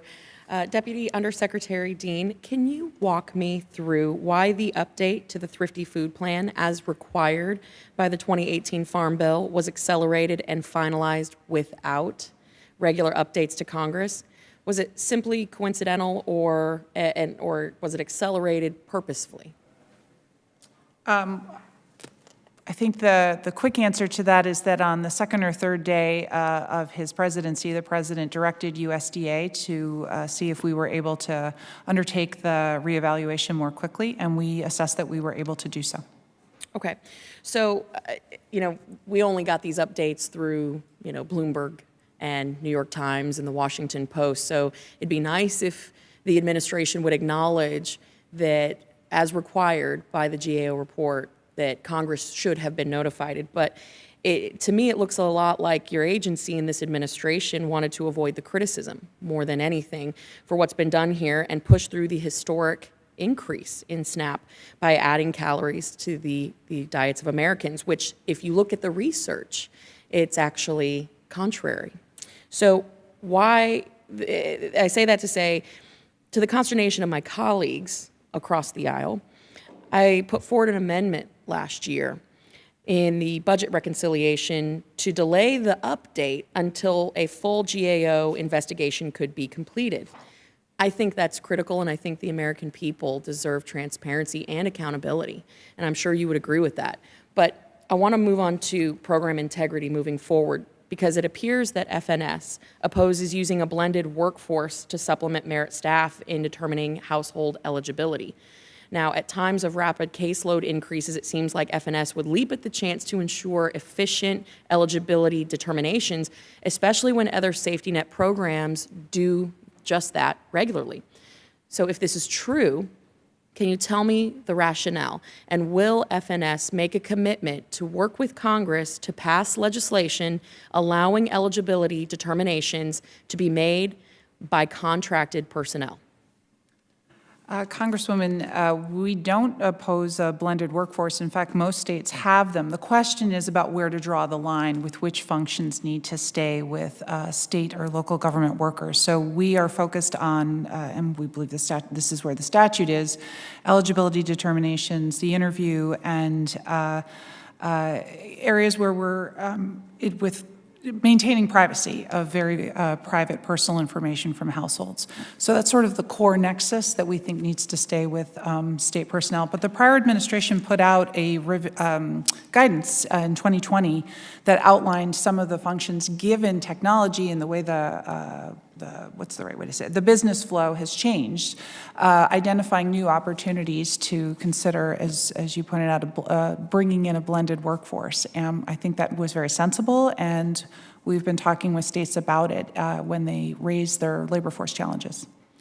I appreciate that feedback. It's not every day that you hear this administration compliment the previous administration's work, so I do appreciate that. And I do want to end on this, because I do think that we can all kind of come together on this. And as someone who about 11 years ago found myself homeless, I'm not sure if you're familiar with my journey to Congress, but a little over a decade ago, I was homeless, and now I serve in the House of Representatives along colleagues who, while I was homeless, talking about these same programs, were here.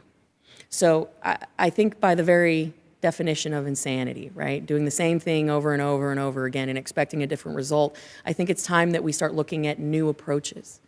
And we talk about SNAP as a safety net, and we talk about it in the terms of bringing integrity and a hand out rather, or a hand up rather than a handout. And I think every member on this committee, every member in the House of Representatives serves constituents that are in need of this program. So we want it to be useful, but we don't want it to be a lifestyle. And we want to talk about self-sufficiency and integrity without making people dependent.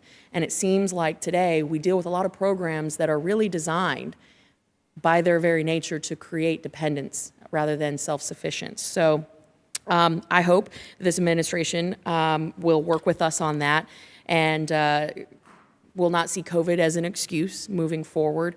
I look forward, truly, to working with my colleagues and the administration to shore up any future updates. Hopefully we can work closely on those updates to ensure that it cannot be used in a blatantly partisan manner as we've seen in the past. And with that, I yield back and thank you for being here today. Thank you. The gentlewoman from the U.S. Virgin Islands, Ms. Plaskett, who is also the chair of the subcommittee on biotechnology, horticulture, and research, is now recognized for 5 minutes.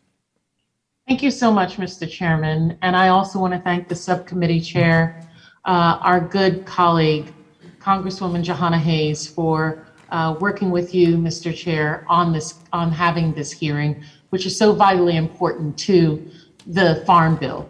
I have several questions that I'd like to ask the witness.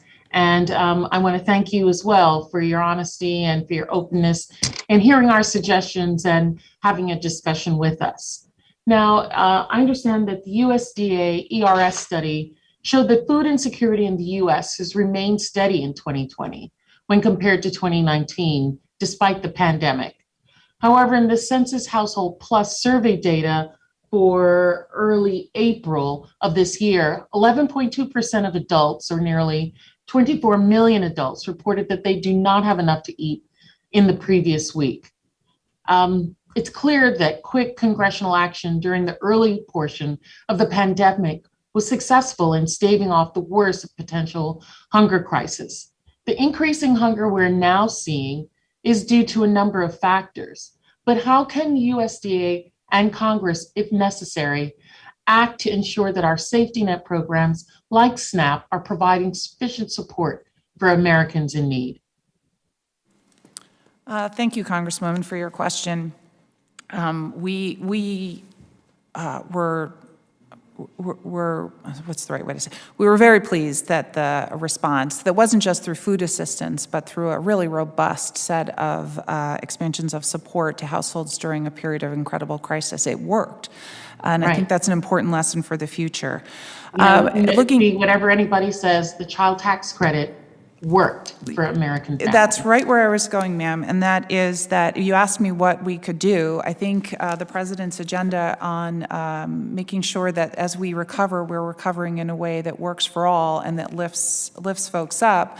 Investments in childcare, continuing the expansions of the CTC and the EITC, supporting housing, as well as the investments in summer feeding that the USDA sought for our building off of pandemic EBT. Those would be critical investments to addressing the hardships that you described. Thank you. My second question is related to the Farm to School program. Now, the Department of Agriculture's Farm to School program includes $5 million in annual mandatory funding. And since its inception in 2013, USDA has awarded over $52 million through farm to school grants, funding a total of 719 projects, reaching almost 21 million students and 47,000 schools. We've seen increased demand for farm to school programming, and as we emerge from the pandemic, we must ensure that this program has the necessary resources. Do you support proposals like the Farm to School Act of 2021, HR 1768, to allow more of these impacted projects to be realized by increasing the annual mandatory funding to $15 million and a maximum grant award amount of $250,000, expanding markets to local farms and targeting increased participation? So targeted participation, expanding markets to local farms, and increasing the mandatory funding, amongst other provisions. Well, thank you for that question, Congresswoman. We certainly share your view on the incredible value of the Farm to School program. You're obviously very well versed in its impact. I can share from personal experience that that nothing is more motivating for schools and students and the entire community than really engaging around where their food comes from and integrating what's happening in schools with what's happening in the broader community, including local producers. So we would be absolutely delighted to work with you moving forward to look at how we can strengthen that program in some of the ways you've described, and we can also be happy to offer other observations and experiences. Well, our office is excited about the work that we have coming up and how we can all be supportive of one another in the Virgin Islands with the amount of students that we have living in poverty. We know how critical the Farm to School program is to not only support our small farming community, micro farmers that are, one of their primary markets is this, as well as to our seniors, but also to ensure that our students have nutritious food so that they can think and they can learn and they can be productive members of our society. So again, thank you, Mr. Chairman, for the opportunity to speak and to ask questions of these witnesses, and I yield back. And thank you, Ms. Plaskett. And now the gentlelady from Louisiana, Ms. Letlow, is recognized for 5 minutes. Thank you, Chairman Scott. I represent the 5th District of Louisiana, which is home to many rural communities, and agriculture and small businesses are the backbone of our local economies. When reviewing the USDA nutrition programs, I believe it's essential to ensure they are adequately meeting the needs of families, especially in rural America, where many lack access to fresh foods like fruits and vegetables. In the 2018 Farm Bill, Congress authorized more than $500 million in mandatory funding over 10 years for the Gus Schumacher Nutrition Incentive Program to incentivize SNAP recipients to eat fruits and vegetables. In addition, Congress spent another $75 million in ARP with no strings attached. Fast forward 4 years, Louisiana hasn't seen a dime of this funding expended in retail grocery stores, where most SNAP recipients do their shopping. Even if there were grocery stores offering these incentives, we wouldn't be able to find those statistics because the USDA hasn't updated the GusNIP retailer store locator data in years. Deputy Undersecretary Dean, the 2018 Farm Bill prioritized allocating GusNIP funding to retail locations. How has the USDA adequately provided retailers an opportunity to participate in this program? Congresswoman, I guess I'll need to get back to you on that. GusNIP is operated through another arm of USDA, but I take your concern. I'm concerned about your concerns, and so we want to make sure that we're responsive to you. I would flag that the Farm Bill also included another provision which allows retailers themselves to offer incentives to SNAP participants, and that too we haven't seen a robust take-up of, and it's an area that I want to explore with my team. I feel that retailers across the country are participating with the program. They're supporting participants through their grocery stores, and we'd love to see them be offering more incentives at their own direction. Thank you. I'd appreciate that information. And it's also my understanding that these incentives are only available at farmers markets in Louisiana, yet farmers markets represent less than 1% of all SNAP redemptions. My grocery retailers who serve SNAP populations are very eager to participate, but they don't even have that opportunity. Why is this, and what can we do to change it? Well, I can't speak to that particular issue, but funding for GusNIP is limited. So wherever it operates, it's smaller than we would like it to be. So that is, of course, something we're happy to talk with you further about. Okay. As our committee considers the Farm Bill reauthorization, it is essential to ensure these funds are getting to the individuals they are intended for and need them the most. One reform could be providing these incentives directly on the SNAP EBT card to help at-risk populations. Do you have any feedback on this kind of proposal? We couldn't agree with you more, and that's something that we're looking at, is how to streamline and coordinate all of our incentive programs, farmers market programs, and make sure that we've got simpler, easier solutions that would leverage off of the EBT benefit. Okay, thank you. I look forward to working with you on that and my colleagues to improve this program and provide greater transparency. Thank you, Mr. Chairman. I yield back the remainder of my time. Thank you. And now the gentleman from Florida, Mr. Lawson, is now recognized for 5 minutes. Thank you, Mr. Chairman, and ranking member for this meeting today. And Madam Undersecretary, you've heard earlier from some of my colleagues about student hunger. The reason why I have this statement is that I have here maybe as many as almost 60,000 students. And I know while the Biden administration acted to support college students during the pandemic and COVID-19 has only worsened food insecurity, intensified racial disparities and hunger among students. Once the public health emergency and waiver in place to expand SNAP eligibility for college students will expire, and many will lose access to this very important vital life line that they have. My question is the bill that sponsors HR is 6272, the College Student Hunger Act, will make permanent the temporary eligibility waiver passed in the Consolidated Appropriation Act of 2021 and includes additional waivers for college students who are eligible for Pell Grant and reduce the work requirement to 10 hours a week, among a number of other things. What else do you believe can be done by Congress to better address college students' specific needs?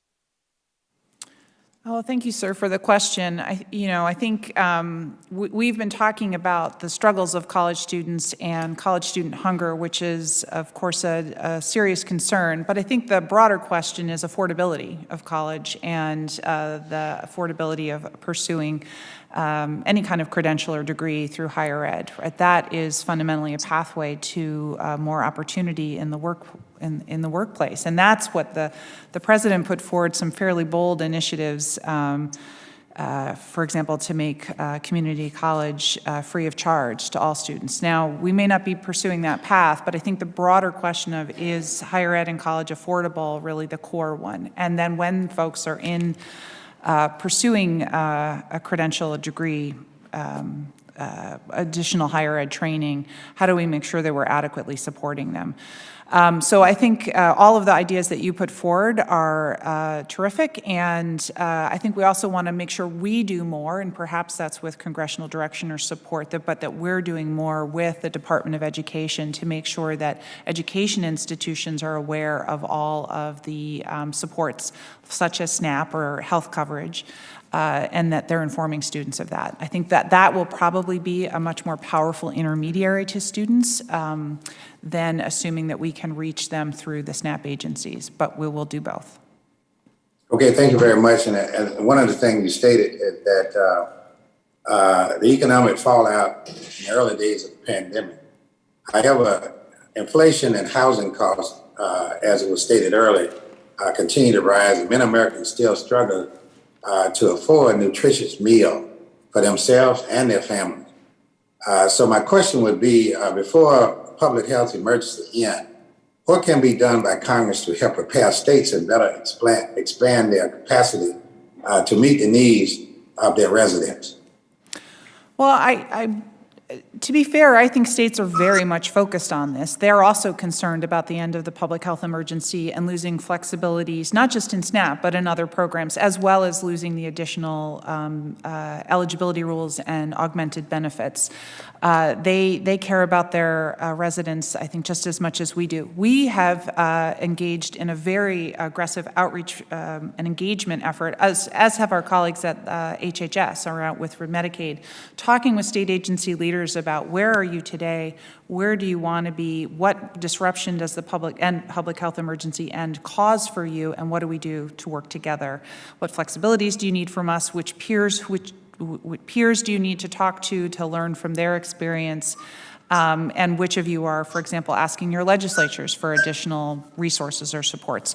So it's a very active conversation. I actually just spoke with Secretary Harris to think about other states in other parts of the country that were good models for Florida as she was thinking about how best to set up operations to deal with these changes.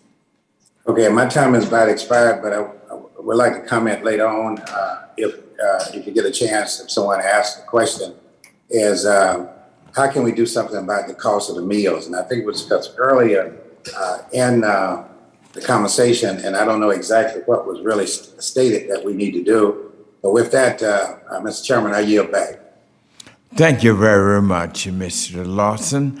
And now the gentleman from the Northern Mariana Islands, Mr. Saban, is recognized for 5 minutes. Oh, thank you. Thank you very much, Chairman Scott and Ranking Member Thompson for holding this hearing. Good morning, Secretary Dean. Good morning, Ms. Long.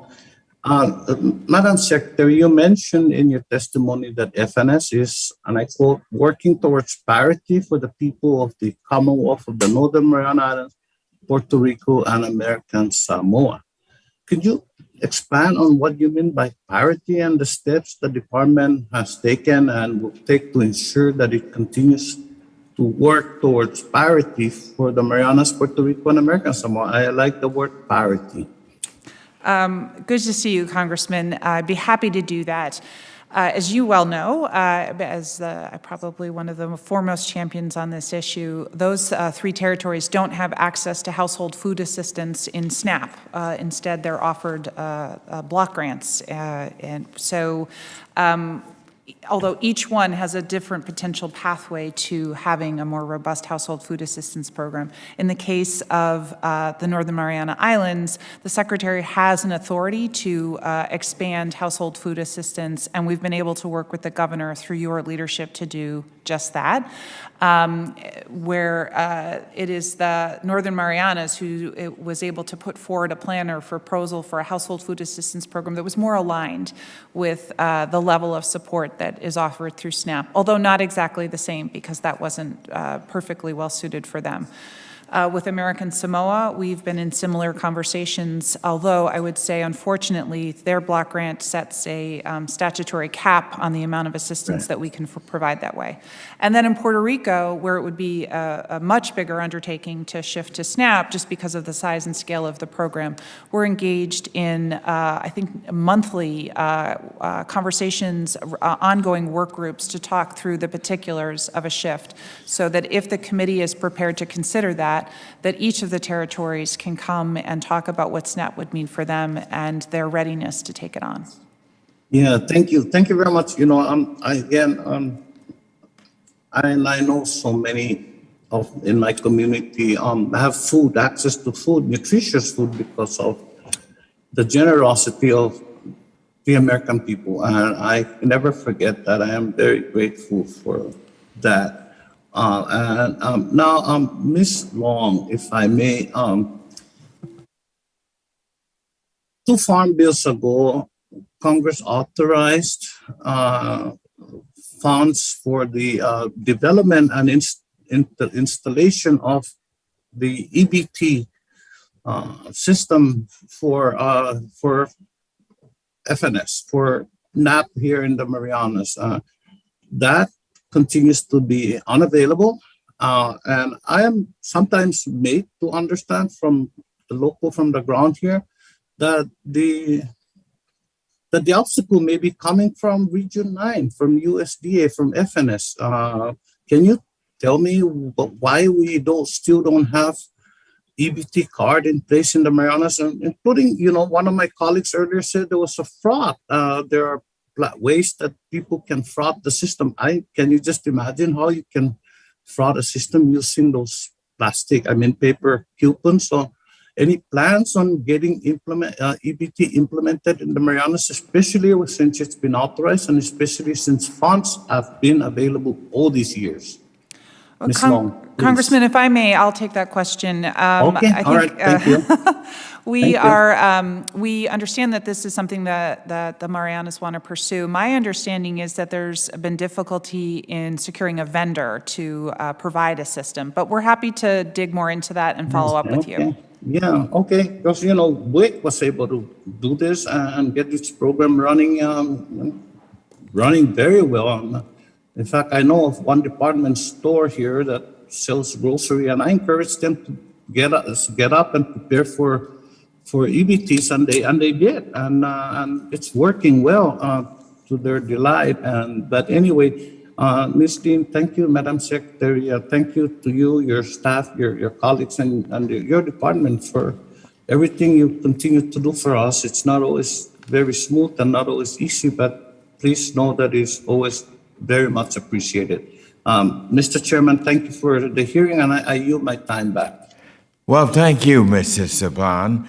And we have reached the end of our hearing today.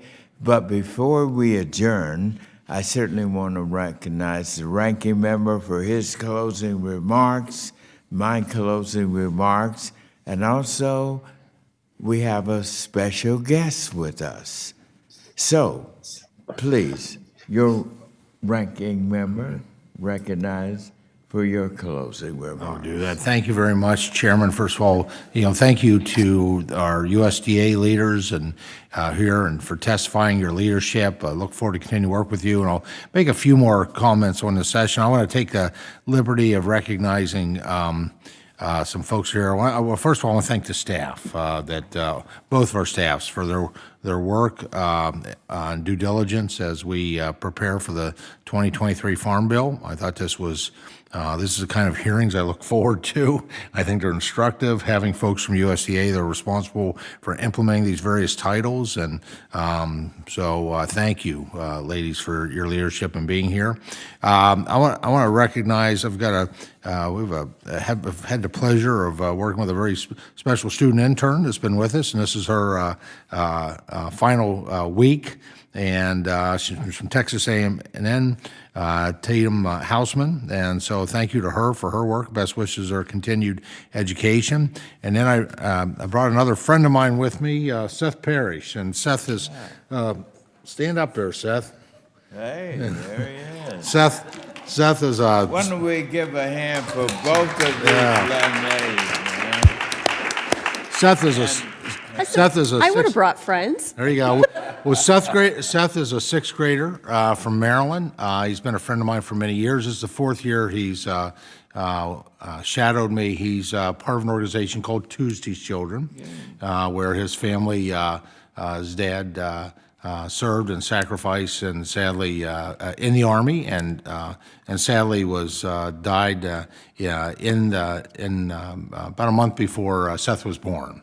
And so, but Seth has become a really close friend, and really happy to have him here today. I just had him on the House floor, where I bragged on him a little bit. Way to go. Yeah, so, and in terms of this hearing, my thanks to the witnesses. We, obviously, I laid out my initial principles in looking at the nutrition title. I really believe in like a true north on a compass, where you lay your principles out first, and it helps you cut through sometimes some of the minutiae and also some of the controversy if we stay focused based on principles. And I've laid those out in my opening comments. We obviously need to make certain our intentions create good outcomes. We need to have executive action that's transparent. We need to work together to promote work, integrity, and great nutritional outcomes that I think we're all dedicated to. I know we're all dedicated to, and we will follow up. I'll follow up with some additional questions for the record. So with that, thank you so much for your testimony today, Mr. Chairman. I yield back. And thank you, Ranking Member, for your expert participation, as always. It's a pleasure working with you. And I want to thank the members of the committee. I certainly want to thank our distinguished chairman of our subcommittee for the great work that she is doing. Please give her a hand. Thank you. And of course, I want to thank the Deputy Undersecretary, Ms. Dean, and our Administrator, Ms. Long, for taking the time to join us and presenting this extraordinary hearing. This is an important hearing and task. And now I'd also like to recognize Miss Jessica Shaheen. Now, let me tell you about her, Miss Shaheen. She is here today, and I am so delighted for your long service that you have given to us in this area. And as I look at you, I just want you to know there is no greater thing you could be doing than making sure that people receive food.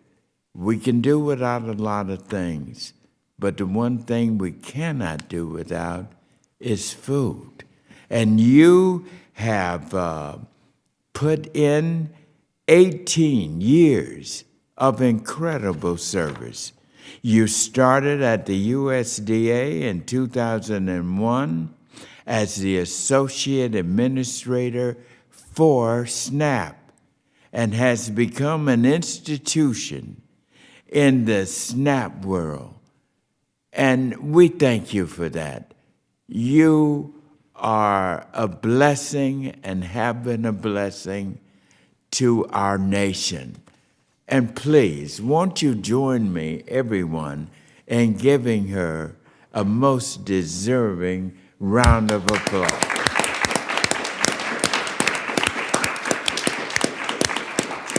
Thank you so much for your service. Really appreciate it. Now, as we continue to review the previous Farm Bill and look forward to the upcoming 2023 Farm Bill, I hope we will all keep in mind what we heard from USDA today. The Farm Bill is one of the most unique legislative packages in Congress. As was referenced, it is close to 80% of our spending package with our Farm Bill. That shows you the importance of what we're doing with this committee, and particularly with SNAP. With a long history of passing a bipartisan coalition of urban, suburban, and rural members of Congress joining together for the collective purpose of supporting our nation's food system, all the way from the farmer to the consumer. SNAP is a vital piece of that puzzle, providing Americans in need with a hand up, not a handout. And there's no greater hand up we need than to make sure we're healthy. And you cannot be healthy without the proper food being put on the food tables of our families, regardless of their circumstance, but particularly for the lower income and people who are struggling. And as we pointed out earlier, special groups like our veterans who are suffering right today from hunger. And I just look forward to working as we have been with our subcommittee chairman on this bill to help our veterans. And this is why in the next Farm Bill, I will continue to be committed to protecting and preserving SNAP to ensure that it will continue to serve as our nation's frontline anti-hunger program for many decades to come. Again, thank you all for joining us today. And now we reach adjournment, and I must read these words. Under the rules of the committee, The record of today's hearing will remain open for 10 calendar days to receive additional material and supplementary written responses from the witnesses to any question posed by our members. And with that, this hearing is adjourned.